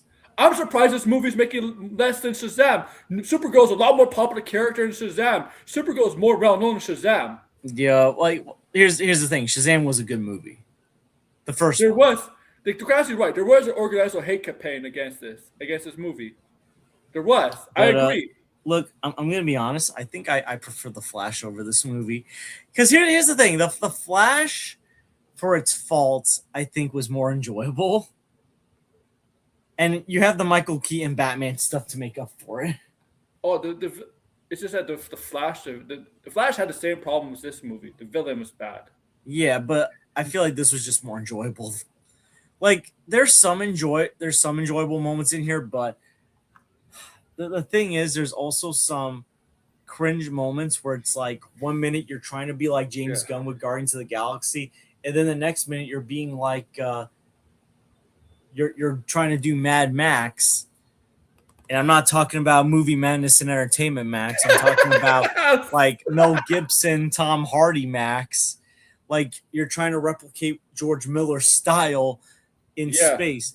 And it's like the villain, like they do a good job of making you hate the villain because the villain kills a family. He poisons crypto. He's trafficking girls. One of the worst thing is he's doing a lot of horrible stuff where it's like, I want to see Supergirl pulverize this. The villain thing, yeah, me too. But the thing with the villain is that we find out he's trafficking girls to make brides. No, mate with these girls to make more of the Bregan, whatever they call it, right? That's apparently what it was. They capture and mate to make more of the Bregan. Basically, they kill the girls often, right? The thing when he kills Luffy's parents, it didn't explain that in the beginning. That what he was there for. Yeah. Like, okay, what is he there for? Now, it makes sense later on why he was there for, because probably Ruthie was probably supposed to be one of the girls. But they should have explained that in the beginning at first. But it's like, here's the thing. He sees Ruthie. Yeah. He sees Ruthie there too! Doesn't even take her! So it doesn't even take her. You know, it's funny. It's like, I feel like they were trying to do. Have you ever seen Tarantino's movie Inglourious Bastards? Oh, yeah, for sure. It felt like at first it was like, oh, are they going to do an Inglourious Bastards moment where at the opening the Christoph Waltz Nazi character is in the home and he's asking for milk and he's like, yeah, trying to be polite, but then he's like, where are they? Yeah. That's what I felt like was going to happen, but it's like, nope, this is going to happen. Christopher Waltz is such a great actor. When he did that, it was so sinister. Like this Krem, I'm like, my God, and those Krem was eating so much of this film too. Oh gosh. Look at the beginning, right? He was eating pie, and then like cereal, and then like a bowl of worms and stuff. Like, what the hell? What's he eating so much of this movie? You know what Cram reminded me of? If Taserface from Guardians of the Galaxy tried being bigger than he really was. But it's Crap. like even Taserface was better performed than this guy. Like it felt like they were trying to make this guy a few times into a comedic villain. It's like, how can you make a guy that kills a family, poisons a dog, and kidnaps young girls to help populate an alien race? How can you make that kind of person a comedic villain? Yeah. Yeah, exactly. And it's like the other thing is with the villain, it's just like you can have villains that the audience hates but are still well acted. Take Guardians of the Galaxy Volume 3, for example, the High Evolutionary. We all hate that guy because of what he did to Rocket's friends, what he was doing to animals, but the actor did such a phenomenal job playing him. Yeah. Like, he did such a phenomenal job. Heath Ledger's Joker did a lot of horrible stuff, but Ledger still played him perfectly well. Like Jack Like, Nicholson's Joker is crazy as fuck, and sorry for my swear, and he did it well too. yeah.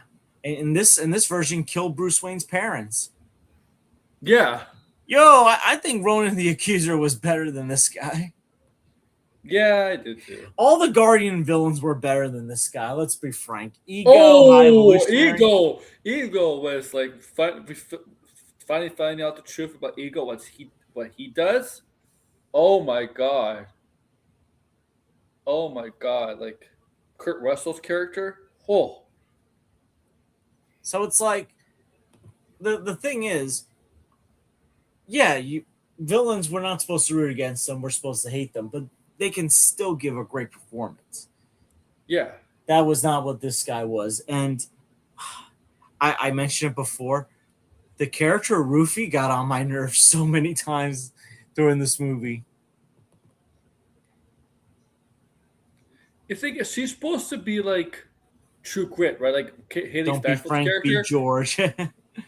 She's supposed to be like True Grit, right? Like that kind of character that Haley Steinfeld's character wants revenge. I think the difference is Haley Steinfeld was really young too with True Grit. I think she was a teenager, but Haley Same Steinfeld, age. like, same age. Yeah, I think like this girl's like around 13, 14. But Haley Steinfeld was like 13 or but 12. Haley Steinfeld, as an like you could tell far and above that she was a much better actress at that age. Well, first of all, True Grit was a way better movie than this. This is true too. True Grit was a great movie. That to me, that's one of the better remakes Mm-hmm. because that was a remake, but it's one Yeah, of it the was a better remake. remakes. Yeah, I think that was a remake that was better than the OG version. don't be Frank, be George.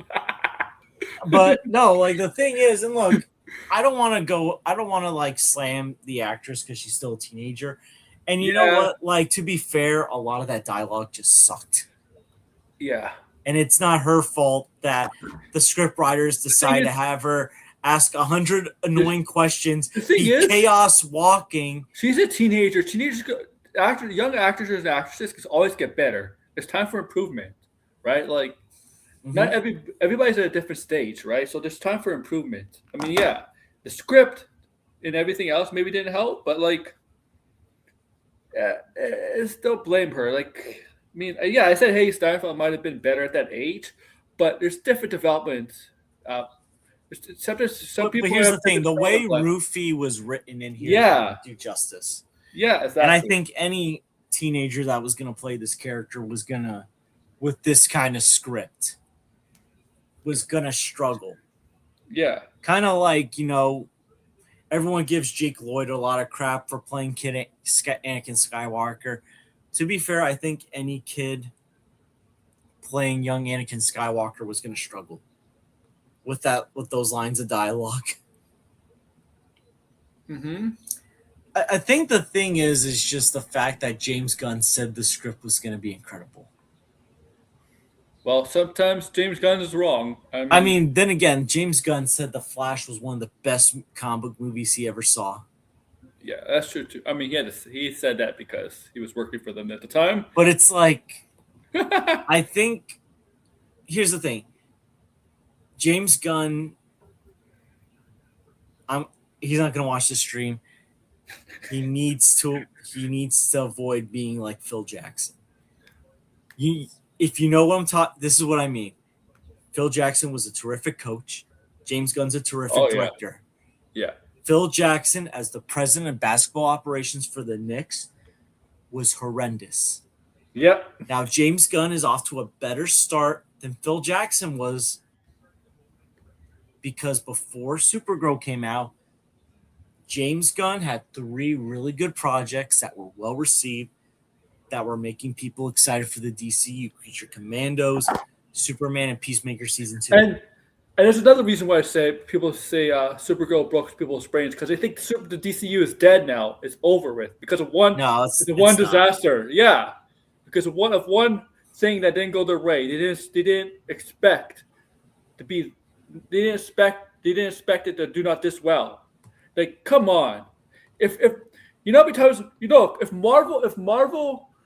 Marvel thought that way, they would not done any 2025 movies, 2024 movies after the Marvels. They would say, "Oh, the Marvels didn't even make 200 million. Well, look what happened. The next movie after the Marvels was Deadpool and Wolverine. They made over $1 billion." And then Falcon and Winter Soldier came out, got negative reviews, didn't do so great. But look, Thunderbolts and Fantastic Four came out. Yeah, they could have done better at the box office, but they were like the 2 best well-received post-Endgame movies. Yeah. Or best received movies besides Shang-Chi and Spider-Man. Remember they said Marvel's been. Remember they said since Marvel's dead. Look, Marvel's back. I'm telling you, Marvel is coming back. Marvel's coming back. I haven't seen like the shows. I gotta catch up on the shows, but Wonder Man got some great reviews. Yes. Daredevil Born Again's been getting great reviews. Yes. Marvel's turning their page again. Yeah, and it looks like they're gonna have another hit with Brand New Day. I started seeing the page turning maybe late 2024, early 2023, 25. That's when I started to see the turn. I think Deadpool and Wolverine started the turn. Yeah, 2024. And look, I'm gonna be honest. I don't think Brave New World was as bad as people said it was. I think Brave New World was better than this movie. Yeah, like here's the thing. Like Brave New World. Like here's the thing. Like there was, I think, more of a compelling story with Brave New World than here. Yeah. Like here's the thing. Everyone gives Anthony Mackie a lot of flack. I think he did good as Sam Wilson. Yes. I liked him as Sam Wilson. I even liked Harrison Ford as Ross. And you know what? I think he added more personality and sympathy to Ross than the other guy did. John Hurt. Yeah. Yeah, John Hurt. Yeah. So, was it like obviously it still had a villain problem with like the leader and how the leader looked, but even the leader was better than this guy from Supergirl. Yeah. I agree. But look, I'll say this: James Gunn's a great director. People worried about Man of Tomorrow now, like because of this movie. But well, here's the thing: I think now there's going to be unnecessary pressure on Lanterns and Clayface as well. Yes, agreed. Now the good news is Clayface's budget is a lot smaller than this budget. So it's like even if the movie makes like 300 million, that's still a success. Yeah. Well, it doesn't need to make that much money. And Clayface has the thing with the difference between Clayface and Supergirl. First, the budget. Second, Clayface is a Batman villain, but he's not the most popular Batman villain. But that does hold the weight a little bit. Third, the horror genre is doing really, really good. Yeah. Well, here's the thing. I think there's a difference between. I think there's a difference between a Clayface movie not meeting expectations versus like a bigger character in DC. Yeah. Making expectations. So it's like, if Clayface doesn't do well, it is what it is. They expect a smaller box office for Clayface than they probably expected for Supergirl because Clayface is rated R and it's horror. If anything, I think if Clayface is successful, I think that gives them more confidence in doing Deathstroke and Bane. I know they already said they want to move forward with it, but I think after Clayface, if Clayface is successful, I think we'll get a director's announcement for Deathstroke and Bane. And I think that'll be rated R. I'm telling you. It should be. Okay. But look, like I'm not gonna blame Millie Alcock for this because I think she did the best that she could, and I think I'm she did good with what she was given. you could tell what actors and actresses phoned in their performances. She did not phone it in. Well, Clayface well, here's the thing, Degrassi. I'm saying like if like let's what I mean. I didn't mean to compare it to recently, Supergirl, but like yeah, I'm kind of, but I'm more so leaning towards like bigger name DC heroes. Like if Clayface fails, that doesn't have. I don't think that carries the same weight if let's say they did the first DCU Wonder Woman movie and that failed. yeah. Like I feel like if they decide to make the first Wonder Woman movie in the DCU and that failed, I think that would cause more panic than Clayface not doing well. Clayface has Mike Flanagan who wrote it. Mike Flanagan's a great writer.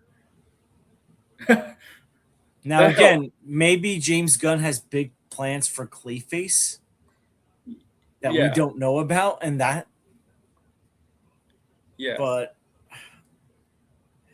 but honestly, I am confident that Clayface will probably be a competent movie. I agree. But yeah, no, the thing is, it was just hard to root for certain characters in this movie. Like every time it seemed like they were I gonna move away from Rufy, she just comes back in and it's the, just the like, thing, Degrassi, no. you're one of the weird people saying that because I've noticed after this movie, a lot of people are like, Wonder Woman's gonna happen, and she got Wonder Woman going, and she got Batman going. There's a lot of people like I'm not just talking about John Campia making up nonsense. There are people that are convinced that they might get a Batman actor in so they can do a reshoot and have Batman make a cameo in Clayface.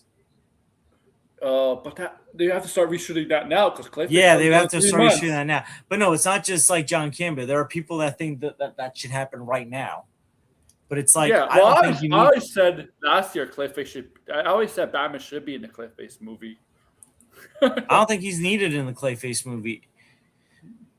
If you were gonna have Batman, then you should have just made a Batman versus Clayface movie. But I just don't want when Clayface gets stopped. If he gets stopped, I don't want the police to stop him. I want it to be Batman that stops him. That's Yeah, no, like I think a lot of people don't realize is that Gunn is trying to build a universe, but he's yeah, also doing it with what he feels is complete and ready. yeah, But no, I think there has to be a long. I think someone has to help James Gunn vet these scripts because this was not an incredible Well, script. the writer thinks in the comic that Luffy killed Krem, but he didn't kill she didn't kill Krem in the comics. Even Tom King said that in an interview a couple years Oh ago. my goodness! If you're not, if like the thing is, it's like if you're basing the stuff off of Tom King things, why not have Tom King be part of the writing team? Well, he's in the writing. Isn't he part of the team in DC Studios? But like I'm saying, like why didn't you just have him specifically involved in this project if you're gonna adapt from his work? That's what I'm wondering. Like to me, it's like you don't think that when they were doing the Harry Potter screenplays that they weren't getting J.K. Rowling's input on these screenplays. Oh yeah, for sure. Does she have input on the show though, or no? No, I have no idea. Oh, But no, it just feels like Supergirl. Like there was a good movie was in there somewhere, yeah, but it was being held back by some characters being poorly written, some characters being unnecessarily annoying, serious themes just dwindling and not even being handled well. And Gillespie, instead of doing his own thing, trying to combine James Gunn and George Miller styles into some kind of weird space adventure. That's just how I saw it. yeah. Now, there's been worse from the DCEU. This is not the worst thing to come out of DC. brand. First of all, I'll say I like this better than Black Adam. And then and Black everyone Adam. know. Black Adam had a terrible villain too. A weak villain. I'm part of this villain. Black Adam had that. I thought this was better than the last Aquaman movie. Hmm. I think this was better than the 2016 Suicide Squad. That was a massive disappointment. That movie. This was better than Wonder Woman 1984. But and look, it's better than some of the MCU movies that came out. Like it's better than Eternals, than Quantumanium, Thor. I'll say I slightly prefer this over Thor: The Dark World. But Yeah. man, this was a misfire. Yeah. I don't know how. That's true, Degrassi. But also here's another thing. The timing of this movie. Why would you decide to have this movie come out between Toy Story 5 and Minions? Yeah. Toy Story 5 is making so much money right now. This Minions movie, by the way, this Minions movie is the best received Minions movie so far. It's going to make a lot of money. Yeah. I think with the better word of mouth, I think it'll do better than the last one. It's headed to its third week. No, this is its second week, right? So it's gonna be a third behind Minions and Toy Story next week, and then it's not. It may not even be top 5 by the middle of this week. You got Odyssey coming out in a couple of weeks, and wow. Yeah, Spider-Man. Moana, Spider-Man. Yeah, look, Moana. The live action Moana, I'm not gonna see it, but that movie's gonna make a lot of money. Yeah. Yeah. They want to see Moana. Disney Studios is making a lot of money right now. You know what? They want to get that money because they were behind Warner Brothers until Zootopia 2 and Avatar came out last year. Yes. If it wasn't for those two movies, Warner Brothers, I think, would have won last year the box office battle. Oh, Disney has what did they have? Well, they got Sony is Spider-Man and Disney. I don't know how much the profits are split. Degrassi would know, but Moana, obviously, Toy Story right now. Then, I don't know if Avengers Encore is going to make. We'll probably add a few more millions to the end game. Maybe this will help carry it above Avatar. Yeah. Remember, it beat out Avatar, and then when Avatar got re-released... Is that going to be like a 4-hour movie, Avengers Encore? Because, I don't know, like, if you remember, it was like the highest-grossing movie. It beat Avatar until Avatar got re-released. The grass, guys, like, Disney's trying to beat each other out. They're the same company. Like... Fox and Marvel Studios, they're the same company. They're under the same umbrella. It's weird. So, but no, Disney's gonna have a big year. Yeah. Warner Brothers could have a bounce back year next year with Superman, and the Batman. Yeah. Well, also, isn't Lord of the Rings, the Hunt for Gollum, gonna be released under Warner Brothers? Yeah, so Secret Wars, same day as Secret Wars. Oh my gosh. Yeah, they're gonna beat Secret Wars out. There's some people that even question if we need the Hunt for Gollum. I don't think we need it. You're a Lord of the Rings fan. I don't think it's necessary. Look, only good thing I know the Hunt for Gollum from the books. I know what it's about. You can't make a 2-hour, 3-hour movie about that. You can't. I mean, you can, but you're gonna have to add a lot of BS. Well, also, here's the thing. Andy Serkis as a director is very concerning to me. Yeah. He does not have a good track record as a director so far. Even Ian McKellen, I know he's in the film, but you can tell in his interviews, talking about the film, he's not really into it. He's doing it for the money. It's like, yeah, I'm just gonna do it for the money because I'm Gandalf. There's no one else that can be Gandalf. Yeah. I I heard didn't see so. on form. Yo, Degrassi already knows it's gonna be a disaster. Did you see? Oh, I heard the Animal Farm Andy Circus directed was a train wreck. Yes, yes, I didn't see it. Yeah, I heard it was a train wreck. No, like the thing is, I'm only gonna see Hunt for Gollum just because Ian McKellen as Gandalf and Elijah Wood as Frodo Baggins, I'll definitely and see of the course movie. got Andy Serkis as Gollum. At least they got Anna Taylor Joy in it. At least they got her. I mean, that's a Like pretty big here's the get. thing: I'm never gonna say no to more Andy Serkis as Gollum. But she's Anna Taylor Joy's playing a made up elf for the movie. Same with Kate Gosh. Winslet. Oh gosh, It because it's has a like, good cast. I'll give it that. It has a good cast. but like this is basically what Gollum should be in the movie. Stupid Avengers! They take my precious box office. Like I know from the book about the Hunt for Golem. You don't need a movie about it. I know from the lore of the Lord of the Rings. You don't need a fucking book about it.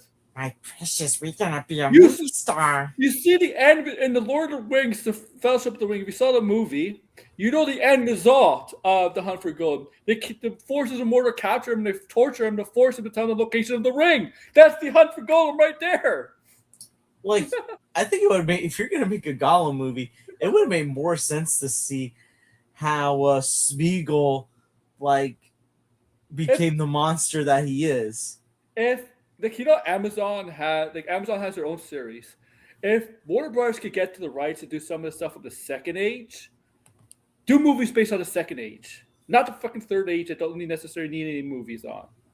Okay, But, do but but here's the thing: if you're gonna make a Gollum movie, I think they should have just done like a horror something within the horror genre where we see like how Smeagol becomes Gollum from like killing Deagle to like all the stuff that was happening to him, like the transformation of the monster that he would yeah, become. And yeah. maybe like you can have like the hunt for Gollum stuff at the end, And you know that, yeah, but it's you know like the you don't need a full 2 hour move, 2.5 hours or more on the hunt for Gollum. the words "my precious." That's not even Golem's words. That's actually Sauron's word. Sauron calls the rings "my precious." Uh, It's my birthday. I want it. yeah, like I, I, I, I know Golem is supposed to be deformed and all this. Why would he have? Why was a regular form of a voice like that? Like he should have like a normal voice, you know? My Yeah, precious. that Degrassi. We just watched a bunch of travelers to Sheila for 2 hours. If that's the case, I'm gonna need a in a future Kevin Smith movie, I need a debate as to which movie is more useless, Mandalorian Grogu You and Hunt for Gollum. know I what's funny want about Randall to tell Elias that that freaking Gollum movie You know was a what's funny waste of about Lord of the time. Rings? You know what's funny about Lord of the Rings, the movies? It seems like all three movies, they all got done. Everything they defeated Sauron and they destroyed the ring like in a week, right? In the books, it's years and years. So they look older in the book. They got older in the Well, books, here's and the then thing, because I've been reading Fellowship of the Ring. Technically speaking, like in the yeah, movie, it's like everything happens at the same night that Bilbo leaves. yeah, And then it's like in the book, it's years later. yeah, yeah. Like Frodo's a lot older in the book. It's like when I read the book, I'm imagining a Frodo that looks more like Bilbo in The Hobbit than Elijah Wood Frodo. That's like exactly, so young. exactly. Gandalf! No! That was a great moment though. I mean, that was a great scene with that scene. Oh, Shelob, yo! If we had a movie where Gollum's luring people to Shelob, oh my! I would probably my arachnophobia would be going off like mad. Oh, I know. The best one of the Hobbit trilogy was the second movie. In my opinion, the second movie was the best one. The spiders in the forest. Oh man, that was a great moment. But that to me, that was the best one in the Hobbit trilogy. Is the second Yeah, movie. no, Desolation of Smog was very good. Yeah, Yeah, that to me, that's probably, yeah, that's my favorite Hobbit movie. Hmm. Where's my preciouses? Stupid fat hobbits. You ruined it. What's potatoes? Potatoes. Yeah. Potatoes. Fat Hobbit. We call Sam Fat Hobbit. Cook 'em, stir 'em. Oh my goodness. But no, I don't know.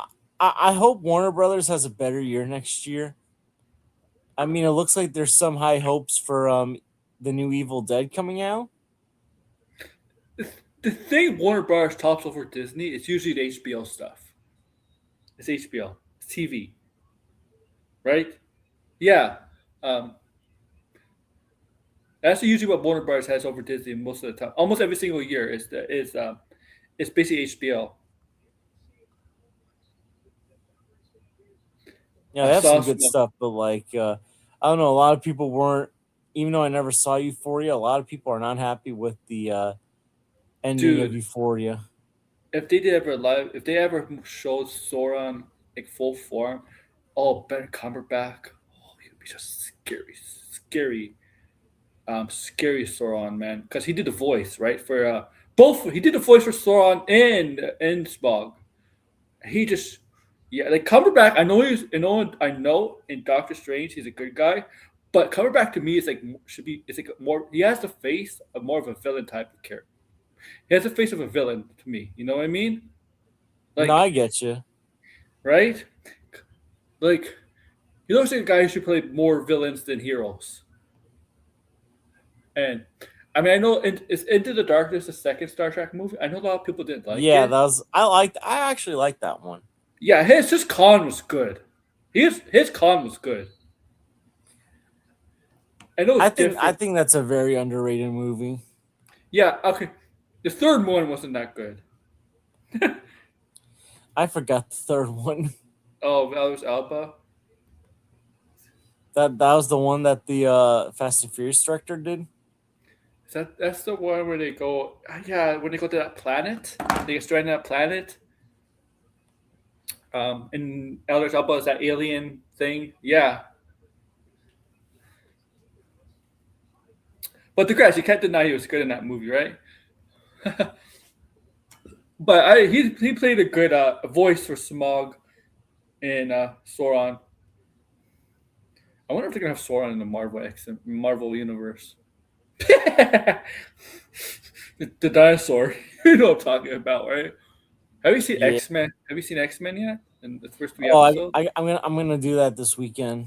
Nice, I've I've seen been it. so busy with work, like so because summer camp season. And holy crap! Yesterday was so crazy.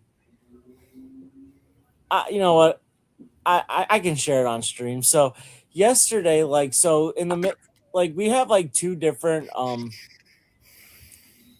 we have like two different dismissals. We have a 3 o'clock dismissal that also has like a bus dismissal happening at like between 2 and 3 o'clock for kids that take the bus. Mhm. And then we have like the 5:30 dismissal. So the bus dismissal, so the DOE really screwed up the bus because what was supposed to happen is that parents tell the school what kids they if they want their kids on the bus or not. What ends up happening is the list that they get is kids that their parents don't want them on the bus. And Yeah. we're trying to figure out who's supposed to go on the bus and who doesn't. And it's Oh taking my god. forever. So it's taking longer for these kids to get on the bus. Oh We, my we get god. a new list today. So because we're in a different school, we have a shuttle that goes to our school, which is not too far from this school, for the parents to pick their kids up.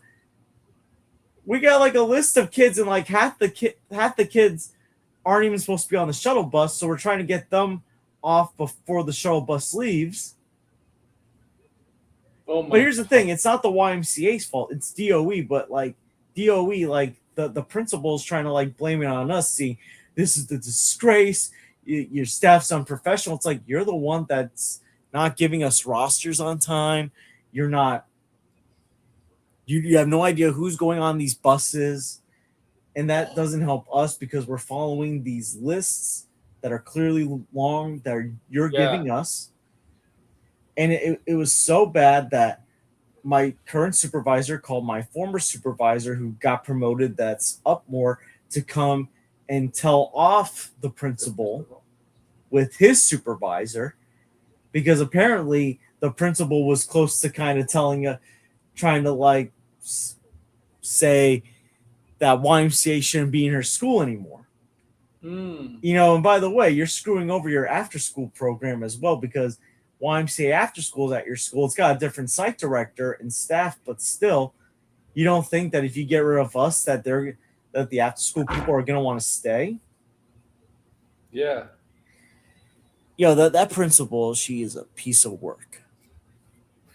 She's got Dolores Umbridge syndrome. Oh my god. Like Dolores, first of all, she says the corniest shit. Oh. Like, she says such corny shit. She's got that like fake Umbridge smile. Oh. I'm Mitch. By the way, I'm very curious if the show goes into Order of the Phoenix, who's gonna play Umbridge. But that's a different story for another time. If they go to the 5th season, it should be right. I think every season is based on that one, each book. Yeah, but good lord, it's just been like talk about Karens. Yeah. Yeah, Dolores Umbridge. Oh yeah. Oh man, we don't like Dolores Umbridge. Do you secretly have like a group to combat her? Yeah, it's called the YMCA staff because we all can't stand her. Yeah, that's true too. Even my supervisor can't stand her. My supervisor, I give a lot of credit to her. How calm she stayed despite everything that was being thrown at us, like from this Karen principal. Man, like so much respect for her. Yeah, that's respect. I felt so bad for her though. Not the principal, my supervisor. But hey, I heard you got Kawhi Leonard back. Yeah. Yeah, Honestly, I'll be honest. I think Toronto's the only real threat to the Knicks right now. Oh, I actually think Philadelphia might be a threat. I mean, Maxey, Embiid, and Brown. If Embiid stays healthy, yes, I have more faith in Kawhi Leonard staying healthy than Joel Embiid. There's people in Toronto like happy, but there's also people skeptical about Kawhi Leonard being healthy. I'm like, Kawhi played 65 games last year. Kawhi has looked pretty good these last couple seasons. And plus, you still have Scotty Barnes. You still have RJ Barrett. And Quickly. And yeah, you got a really good team. I think Toronto's going to be one of the top 3 teams in the East.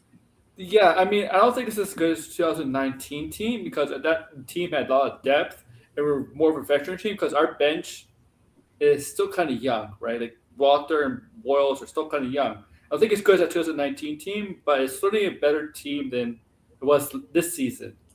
And if Kawhi can stay healthy, this team could be because if Kawhi can stay healthy, I think this team would have seen your Knicks in the third round easily. Because this team would have beat Cavs, and they probably would have beat the Pistons. I think this team would have taken a game or 2 from the Knicks. Yeah, because the only downside by Kawhi is that he's not 27 like the first time he came here. He's 34, 35. So the age, but even at 34, 35, he put up 27 points last year. Last year in 65 games. Yeah. So, but what do you think of Giannis going to the Heat? They need a lot more. I don't think Giannis. Yeah, they do. Here's the thing. I hate to say it. I kind of agree with Kendrick Perkins that Giannis should not be a 1A option anymore. Yeah. He's not healthy enough. And the first thing that goes is athleticism. Like, here's the thing. I think him and Bam will be a really good big man combo. but you need guards. You need shooters. Well, Giannis was so good in Milwaukee. They had shooters around him. You need Like, that. here's the thing. I think if you were able to get Giannis but keep Tyler Hero, I think your chances would be better. Because Tyler I Hero is the perfect piece to go alongside Giannis, in my Well, they opinion. got Tim Hardaway. Like Tim Hardaway is pretty. Is Yeah, but decent. Tim Hardaway's not Tyler Hero, No, and he's a lot older. yeah, it's true too. The thing is, Giannis to me is I don't know. Like, can you do it like Jimmy Butler does? Because Jimmy Butler in Heat, he actually got them to the finals a couple of times. But Giannis is always hurt. 31 years old. Athleticism is the thing that goes. Um, the funny thing is, Kawhi has actually been more healthy than Giannis in the last 3 years. Yeah, that's crazy. Yeah. The Kawhi didn't play a lot the season before this year. He played like 30 games like the year before. But 3 years ago, he played 68 games. So Kawhi's been healthy 2 of the past 3 years. And more healthy than Brandon Ingram, I can tell you that. And, but yeah, I mean the East has definitely gone a little strong. I think Boston got weaker. Yo, I think Boston's gonna be a 6 seed at best. I think Paul George is good, but in the Yo, playoffs, he I'm crumbles. sorry, but if you traded a Finals MVP that had an MVP season this year for Paul George, not Yeah. Paul George of 2019 of Andrew 2020. Trump, Paul George too. And You traded for just decent player Paul George. they call it pandemic too, pandemic Pete, and not in a good way because he sucks in the playoffs. So someone said they're bank. Apparently, the Celtics are banking on that guy Pritchard, whatever his name is, the white guy. Apparently, they have this high hope that maybe he can have like a Jalen Brunson like career. It's like, really, you're banking on one guy to be like Jalen Brunson? That's wishful thinking, man. That's wishful thinking. First of all, like Brunson was showing signs his last year in Dallas that he can be a star. Yeah, and his funny thing is, I'm beginning to think like a lot of players don't really want to play with Luca. You know how many star players left Luca? Kristoff, Bronson, LeBron. Well, here's the thing. I think Brunson did want to stay in Dallas, but they didn't want to pay him. Well, they look stupid. They look really stupid. Bronson and Docker's backcourt would have been unstoppable. I agree. Okay. Now, LeBron. I think if LeBron is smart, he should go to Cleveland. Go back to Cleveland one last time. Because if they get LeBron, I think the Cavaliers have a chance to win the championship. I mean, you've got Mobley, Donovan Mitchell. Yeah. That's a good core right there. I'm not going to say James Harden. Yeah, I think James Harden and Donovan Mitchell. I know they got to the third round, but they kind of flopped in the third round. They couldn't even get like one game from. Oh, They gave up a 22 point lead. With in the fourth LeBron there, I guarantee you they would at least won 2 games against the Knicks in the third round. I agree. Like, at Here's least. the thing: if he goes to Golden State, we're basically seeing the Warriors becoming a retirement home. It's gonna be the Lakers in 2004 where they had Karl Malone and Gary Payton. I'm sorry. There's no way. A Warriors squad with LeBron and Curry are going to beat Victim Wimpiamas, Oh, San Antonio Spurs. They're not going to beat the Thunder. They're not even going to beat the Timberwolves. Draymond Green. Is Draymond Green still a free agent or did he be signed? I have no idea. Like, the Timberwolves now have LaMelo Ball. That's a good pickup right there. Yeah, the Mo Ball. Yeah, Like, to me, Minnesota's like going to be the third best team in the East. I mean, the West. And here's the yeah. thing: if the NBA goes through with their expansion, one of the Western Conference teams is going to have to go to the East. It's either Pearly. It's either going to be Memphis or Minnesota. Yeah, If you're Anthony Edwards, you better hope you go to the East, because I think the Timberwolves with Anthony Edwards, I think. I You know think they what's can funny? go through. They can go through the East. Honestly, I don't know what Charlotte was thinking by getting rid of Melo because Charlotte was on the rise. Charlotte had a good season, and it's like, Yeah. no, we're going to do Charlotte Hornets shit like usual. Yeah, because Canupo was solid in his rookie year, but like, why did you trade Melo? I mean, like they were on the rise. They were like, seriously, why? I that confused me, especially because it didn't look like Lamelo wanted out. No. And Yo, honest, who's your the whole star J, player now? um, yeah, that's The another Bull. thing. I also I the whole saga of Jalen Brown was so weird and fascinating, and Yeah. Stephen A. Smith wanted beef with Jalen Brown so badly. My concern with the Philadelphia, because I think if Philadelphia could get on the same page in reality, Philadelphia could give the Knicks a challenge. But if Jalen Brown is if he's willing to buy in and not be like the Jalen Brown Boston, because let's be honest, it's still Embiid's team in Philly and Maxi. Sorry, Yeah. like the Philadelphia fans, you know how fickle Philadelphia fans. You gotta earn their respect. You're always gonna be a Maxi and Embiid first. You gotta earn their respect, right? They're not gonna automatically like you. So Philadelphia is a tough town to Well, here's play the in. thing, especially because then Jalen Brown, after they lost to Philly, he said that Embiid flops a lot. Well, almost a lot of NBA players flop a lot. Shea Gilgis gets accused of flopping a lot. Yeah, but you see Marcus Smart. Ever see him in his career? How he flops? He flies like five miles into the air or something. Like you see Marcus Smart flop, right? Plenty of times. Yeah, Some of my favorite NBA players have flopped. yeah, You can make the case that Brunson flops. yeah. Is it? Oh, almost every NBA player flops. Like some, you know what the reason is? Some of them are whining about because the ones that say these players flop are not the better players, or not the stars, right? If there were stars, um, it'd be different, right? It'd be different, right? That's the reason why. But Jalen Brown, maybe like he has to earn the trust of Philly. Yeah, it all depends on Embiid's health. Because if they're Philly, if that team could get together, because Brown, Maxey, and Embiid is a big three. It's a big three. But we'll see with Philly. It's gonna be a very interesting. I, I don't understand Kawhi Leonard. Why I'm happy he's back in Toronto, but like he should have never left. Never left in the first place. I know he wanted to go home to California. It almost makes me believe he has regret. He has regret. Well, Don't give me here's the that. thing. Go ahead. Here's I don't think he was expecting a Doc Rivers 3-1 situation as usual. He wasn't expecting to get hurt. He wasn't expecting, I guess, Paul George to flame out at a certain point.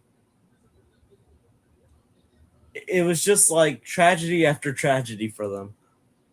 And then that whole scandal thing about what the tree.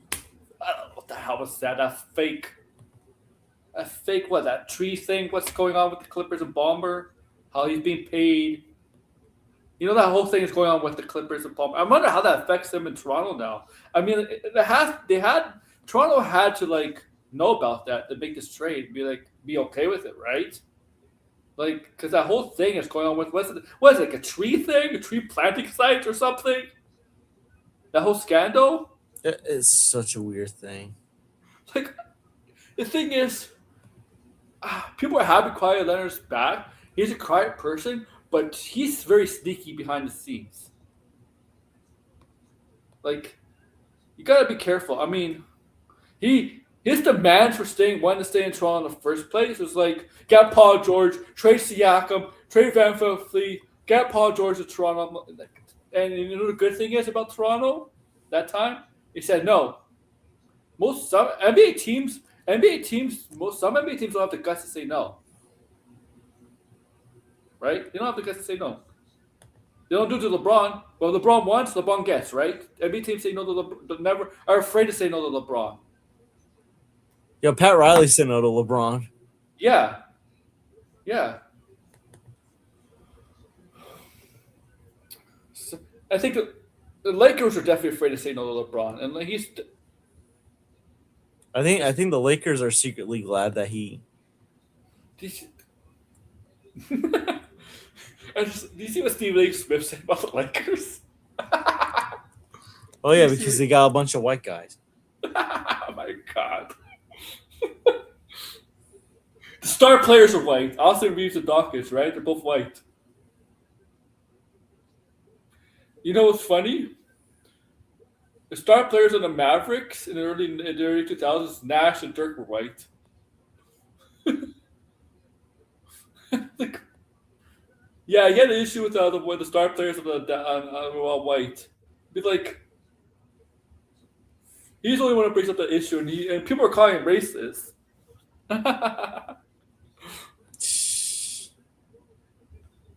Oh, by the way, Kyle Lowry's retiring, huh? Yeah, I saw. He's signing a Hey, one day he had a contract. good career. You think he's a Hall of Famer? Like, You know, he's made a lot of All Star teams. He helped win a championship. yeah, he's not. To me, it was never like a top. Maybe he was like best a top 10 point guard in the league, but not like a top five. But he has accomplished things that other point guards, like top point guards, haven't. So, and the NBA tends to reward players in the Hall of Fame. They're not exactly really accomplished. Like Tracy McGrady has not accomplished anything in the NBA career, like significance, and he's in the Hall of Fame. Same with Vince Carter. Kyle Lowry has, right? Like Kyle Lowry has won a championship, made the third round a couple times. So yeah, based on his accolades, he's probably getting the Hall of Fame. And he was a good defensive player. Maybe he wasn't like the Chris Paul, Steve Nash, uh, kind of Derek Nash, Derek Nash, Derek. Well, yeah, but I think he's a Hall of Famer because he impacted the game a lot, and he was good. And he was clutch in the championship games too. He was. So I think he's getting the Hall of Fame. He should be in the Hall of Fame. He'd be better than a lot of point guards. Who's yeah, man, it's good on Lowry. Good on Lowry. Had a great career. You know, He some of used these to, guys had very good careers. yeah, he used to be a head case early on. Like he had an ego. He really got humbled over the years. He matured because the He Raptors are so close to trading him to New York. he was like a late bloomer. Yeah, yeah, they almost traded to New York the same year they traded Rudy Gay, and Yo, could you imagine if the Knicks had Kyle Lowry with Carmelo Anthony? yeah, because those next teams they needed some defense. I mean, like Amari Stoudemire and Carmelo Anthony were good offensively, but they were not the best. They were not the best on defense.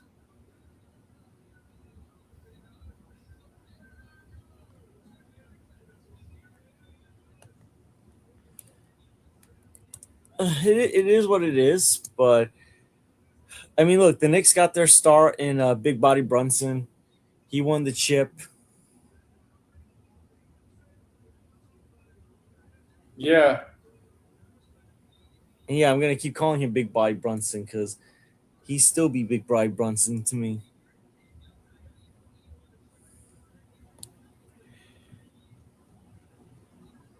That's another thing. I agree with Kendrick Perkins that Brunson could lead a team to the championship, and he did. Yo, people make fun of Kendrick Perkins. He actually has got like low key better takes than a lot of other people on ESPN. yeah. That's just my observation with him.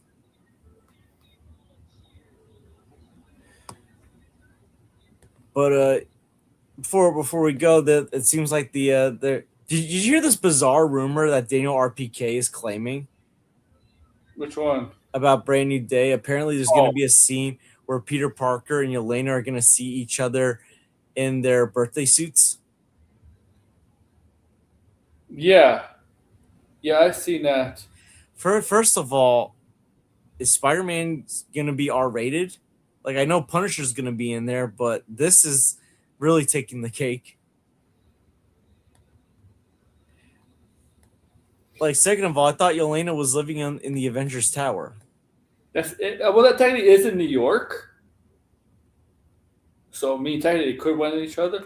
But I'm gonna bet on this. I don't think Elena's in the movie. I don't think so either.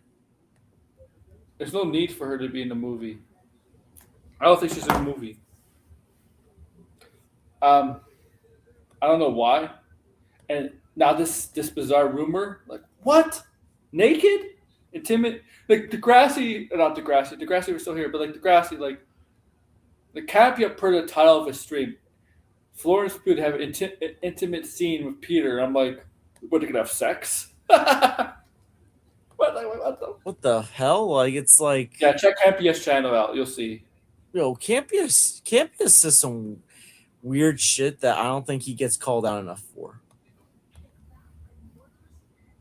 Like what the like? Remember when he basically used the N word while talking about oh shit, he was talking about like the Autobot twins, Yeah. From and he yeah, he was like these two hood N word, yeah. and it's just like shouldn't he have gotten canceled for that? I don't know. That's just my observation.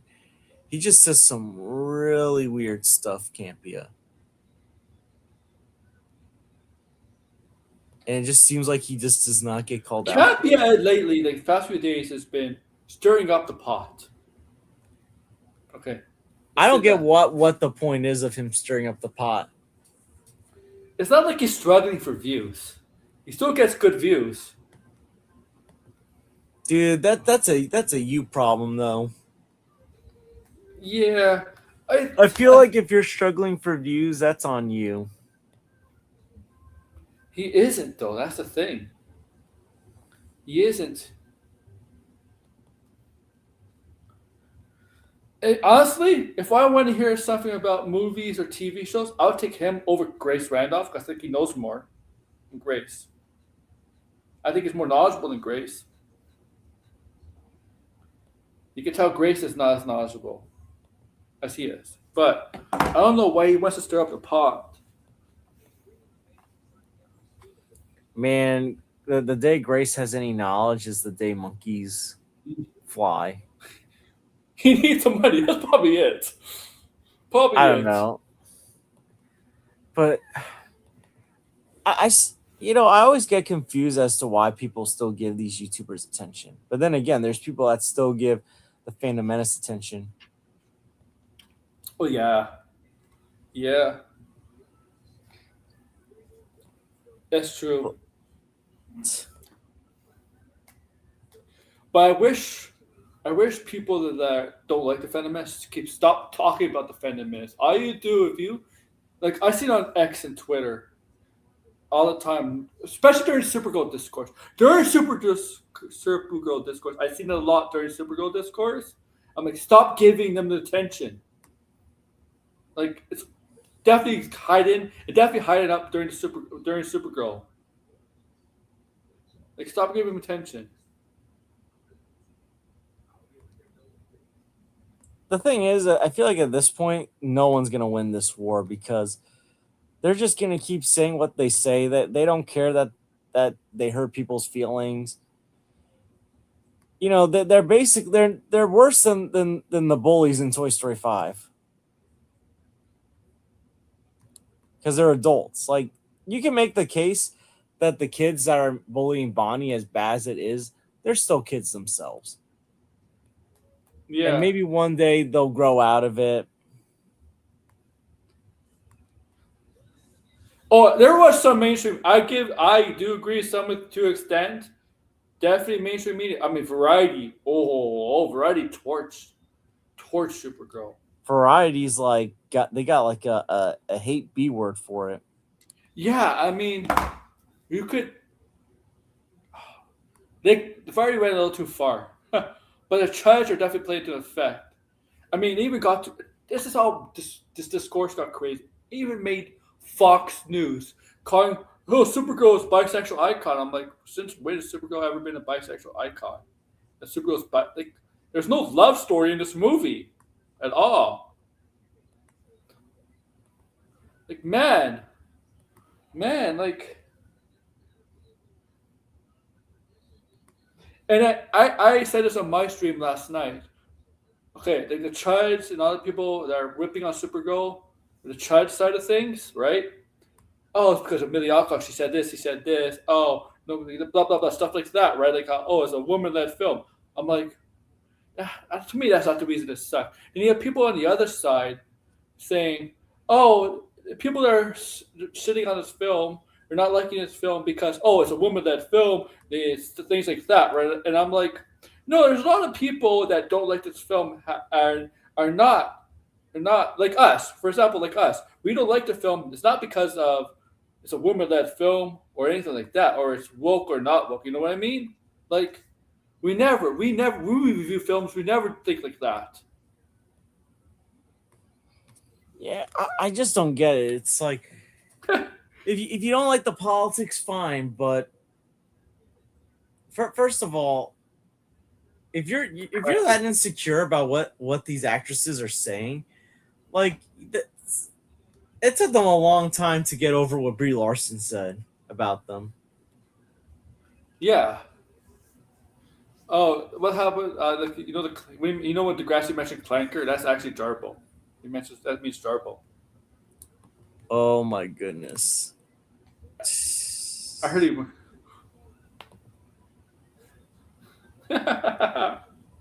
you, you don't feel. I Well, know. Degrassi, you and I both noticed that he doesn't have an original tweet. His tweets look like something that is AI. Degrassi is that thing he posted in the M group. And that there's from two accounts, one from Jarbo and one from another account. Is that's real? Did you see that, George? What? Wait, what? He posted something where there's an account, Jarbo's account posted something, right? He wrote something on his account, and there's another account that has the exact same tweet. Yo, Jarbo, because okay, I tend to rant about Jarbo more so on other people's streams than on my own streams. I feel like even though a lot of people don't watch my streams like other streams, there's gonna be people that know me that watch this stream that are probably gonna be like, "Who the heck is Matt Jarbo?" I just have to say this, like Matt Jarbo, like I thought Matt Jarbo was a decent guy. Like I watched his I saw streams, I saw Angry Joe use Matt Jarbo on uh, on his video about and Supergirl. you know what? I came across Matt Jarbo because he used to be on Mad Max's Oh, streams. oh, Like back in like 2020, it was around the time I started watching Max. It was during COVID, literally. Oh, and he used to go on Max's streams. And look, Jarbo, like at the time, he would say the right stuff about the Phantom Menace, and like this was back when I was in favor of the Snyder movement because it was before the Snyder movement lost their minds. that's true. Like no, like for real, it basically Yeah, I was know. because that's how like I knew I came across a lot of these people, and it was through Matt Jarbo that I discovered RJ and other personalities. Yeah, So like I had no problem. My issues with Matt Jarbo began like it was after the movie madness drama that was happening, between Max and RJ. When Matt Jarbo started having this thing for AI, and Matt Jarbo, the one thing everyone knew about Matt Jarbo was he is so stubborn when it comes to his opinion. Like yeah, he will fight for his opinion to be true. He does not take no for an answer. He doesn't admit that he's wrong. And then it was like the way last year he was treating RJ. yeah. He was accused of RJ. He accused me of slander and defamation. It's funny because Matt Jarbo used to make fun of Mecha Random for doing the same thing to him. And look, I don't like Mecha Random, but dear Lord, you're becoming the male version of Mecha Random. No, it's true. Like, listen, okay, I'll bring him up. I know people have their issues with Donovan Martin in our community. I know people have issues with how he reacts to stuff, but the way he carries on about Donovan Martin is no different than how Mecha Random carries on about the people that go after her. I remember, like she accused Brie Larson of going after her. That was hilarious. Oh Like my. Brie Well, Larson. you know what I remember? This is where I think a lot of people, I think, finally realized just how unwell this woman was. It was actually two things. Number one, when she made that joke about Zack Snyder being Father of the Year, Yeah, and it was like in response to like the Geeks and Gamers thing, when he says, "I'm not associated with Geeks and Gamers." yeah, And even like people in the Phantom Menace like told her just shut up, but she like kept doubling down. Then there were like issues with like Midnight's Edge in her because she was part of that crew, and then like there were some issues. I think the last straw was when that Texas shooting happened a few years ago out of school, and when someone asked her about it on Twitter, she said, "I don't know, I don't care, I hate kids." It's like yeah. I just remember like that. how like look, even Oh, if you don't want kids, even if you find kids annoying, that's still a sad, heartbreaking thing. yeah, You don't have to work with kids to feel heartbroken about that or have kids. Like for goodness sakes, like remember the first Jurassic Park movie where Dr. Grant he doesn't want kids, but he's still going out of his way to protect these kids? yeah. He doesn't hate the kids. He doesn't hate kids. Yeah, like he may not want kids, he may not know how to deal with kids, but he went out of his way to go save these kids still. Yeah, exactly. Yo, Yeah, that's what I mean, Degrassi, because the reality is that he he does stalk basically just Jarbo. He does stalk Jarbo. he does start Jarbo, but the thing is Jarbo gives ammunition to it. Yeah, that's true too. Because Jarbo decides to screenshot these long ass tweets that Donovan makes, and you're just giving fuel to it. It's like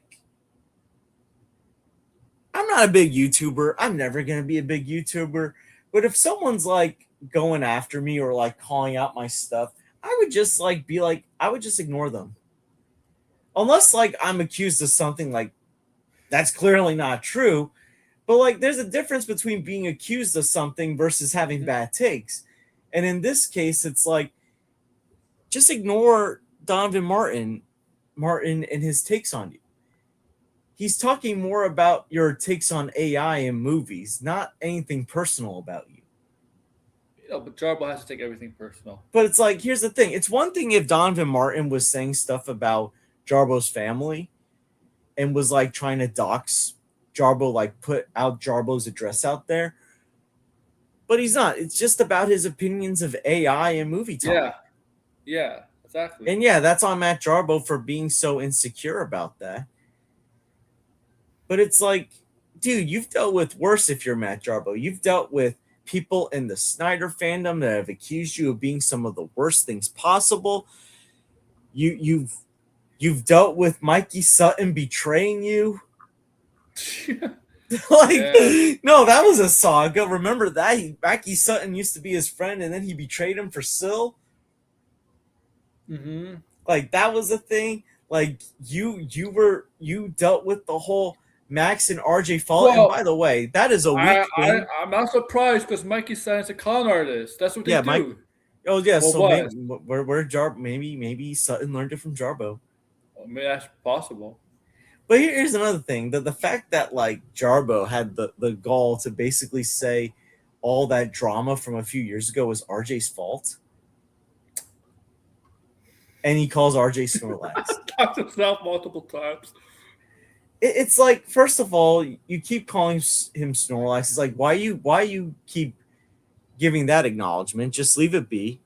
Mhm.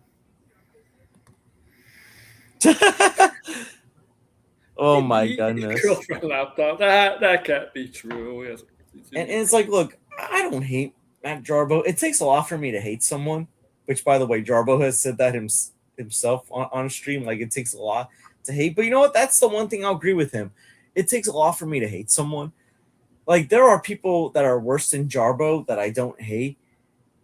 But I just hate how he treats people that he claims was his friend.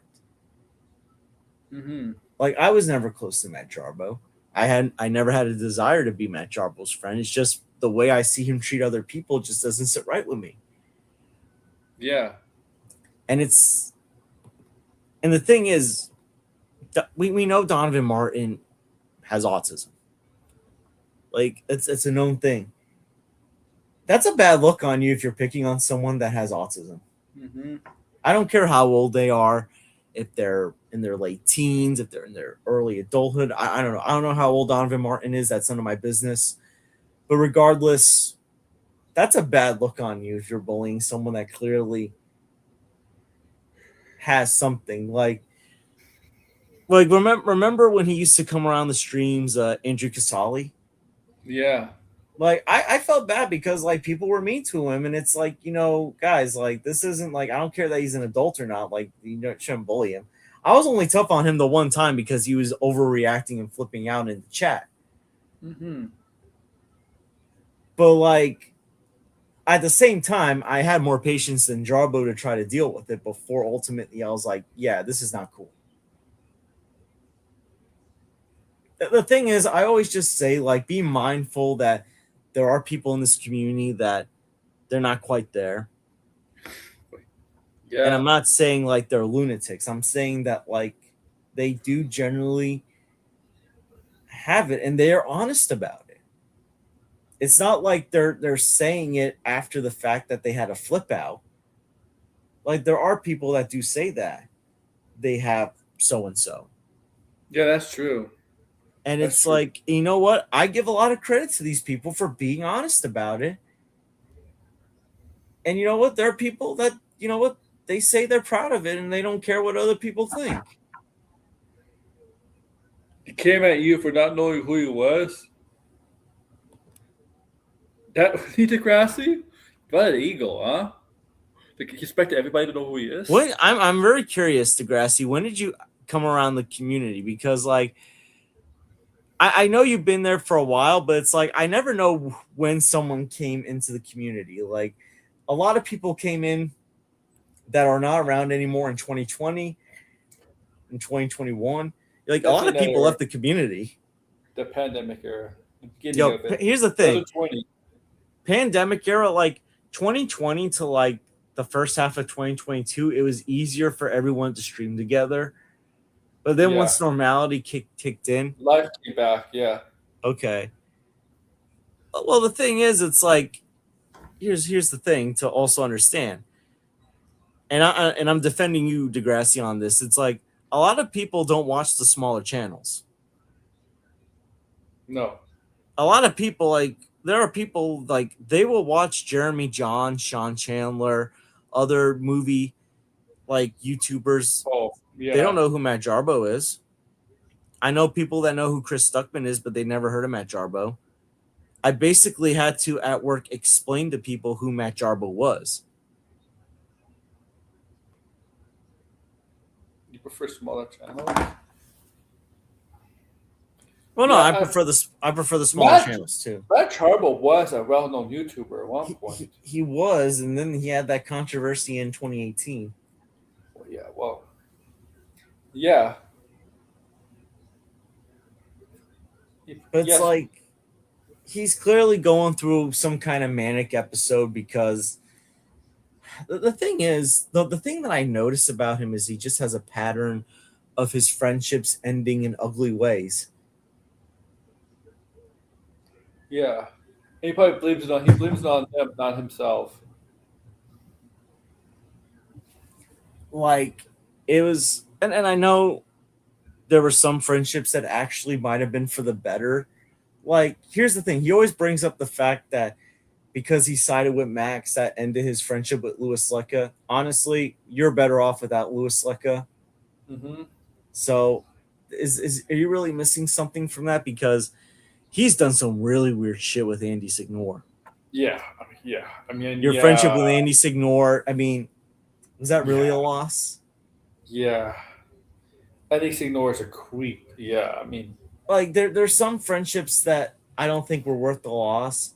Mikey Sutton was not worth it. Like Mikey Sutton, like you can do better. I don't know what happened between him and Michael Enosh. Michael's son was used. He was not. Michael's son was never a friend to him. He wasn't a friend to really anyone. He was just Oh, he basically used the Snyder fans. he was. Yeah, like, I know he. dead, and usually it's not right to speak ill of the dead, but let's be frank. He was a con artist. He was a con artist. Con artists are not really friends to anybody. They're friends to themselves. They're friends to something called money. Like, I don't know if you knew this. I think it was around. It was like back in early 2022, around the time after him and Matt Jarbo had their fallout.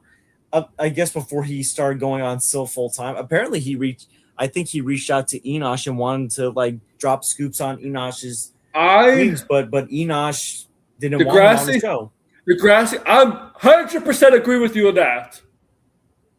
Yo, As per Alex Perez, that's a ridiculous oh, Marvel rumors that I'm the like, Cosmic Wonder. no, no. Well, he's cosmic. He's writing for Cosmic Circus, Oh, Cosmic. Yo, which Alex Perez has, yeah, he's another one. who just does Q&As and says he heard this, he heard this. A lot of stuff he says never comes true. And oh my god, a lot of his shit is BS and unbelievable. Like there's a latest room. I'm gonna tell you right now, George, from him, if it's still up. Shit, I can't find it. Oh fuck. There's like a rumor is that the cosmic side of things of Marvel, right? Sides of Marvel. This is what he said. If I can find it still.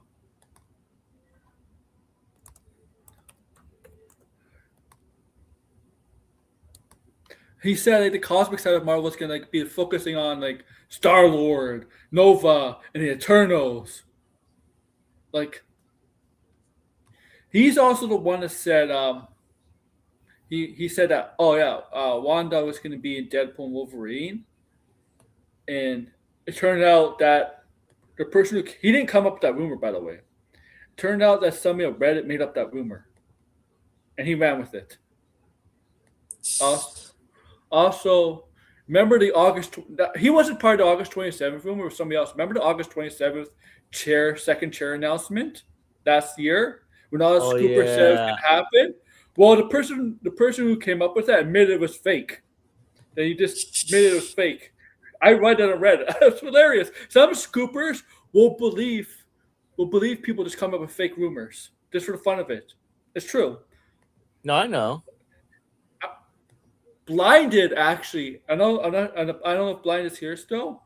Blinded has last year or 2 years ago has come up with some fake DC rumors where some people actually believed, even to a point where like Dan RPK had to chime in and deny it. Deny it. Yeah. So it's crazy. There's just a lot of crazies out there in this community. Actually, maybe I remember. Give me some hints. Maybe some hints. Best if you best as you can. Maybe I'll try to remember. But I remember. I know Alex Perez for sure. And let me tell you, blinded. Yeah, he. When you mentioned Alex Perez, you could get the truth from Blinded how he feels about Alex Perez because I know how he feels about Alex Perez. Not in a positive light.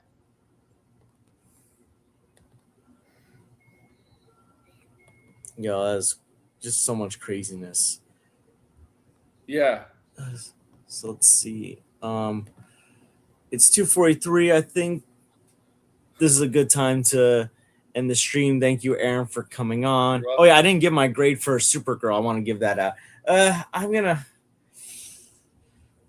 give it a C plus. Supergirl. I don't hate it, but I was disappointed. I'm sorry. Mike's. Oh my god, Mike Zero. I'm always gonna say Mike Zero looks like a villain in a Kevin Smith View Askew movie. I mean, it's obvious. Nobody takes Mike Zero serious, but it's entertaining and stuff because it's so damn stupid when he comes up with him and Doomcock. Like, oh my god. Yeah, I'll say this. Like Mike Zero, I feel like is a more tame option compared to a lot of these other people. Yeah. Mike Zero doesn't engage with anybody. He just does his videos, 3 or 4 videos, uploads them. That's it. He goes about his day. That's it. No, he's just a lot of these people are just bizarre. That's true. But any last thoughts on Toy Story 5 and Supergirl before we end the stream? I love Toy Story 5. I didn't particularly like Supergirl. I mean, I had a little fun at the fan screening, talking to people there. Wasn't a lot of people at the fan screening. There was not full, but like maybe like the 40% full. Uh, there were some positives about the movie, but like mostly I felt was negative about the movie. And I I'm gonna I think it's safe to say I'm not gonna have the same reaction coming out for the fan screening of Spider-Man in the end of the month. I don't have that feeling. Yeah, I would agree with you there. But yeah, no, great Toy Story, iffy Supergirl.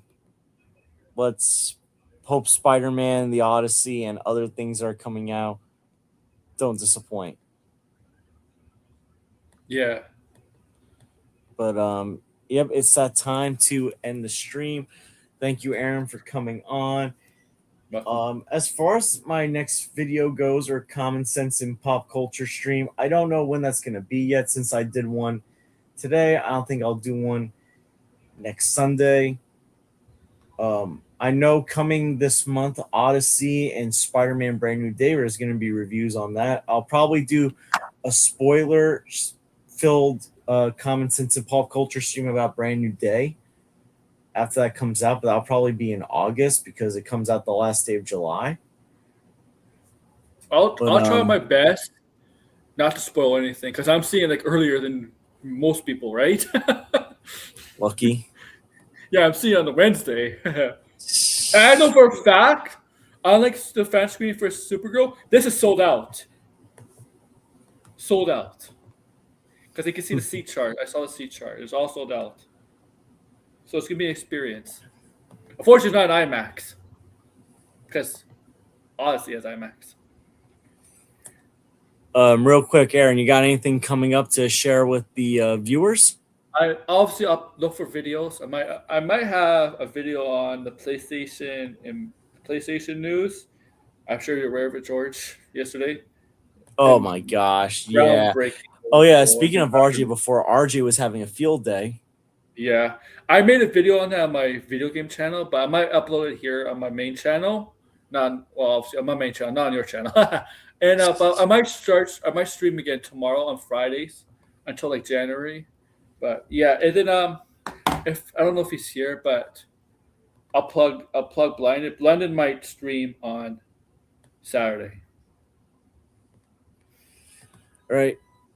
I see. So check out Aaron's channel. Thank you all for watching. Please like and subscribe. Or if you haven't, please share us with someone that likes Toy Story, likes DC, that may be interested in these movies. And if you like hearing us rant about certain bad YouTubers, watch the end of the stream. And I hope to see you guys real soon. Wait, anything else? Tom Holland. All right. And hope to see you guys real soon. Take care, everyone. Let's end the stream.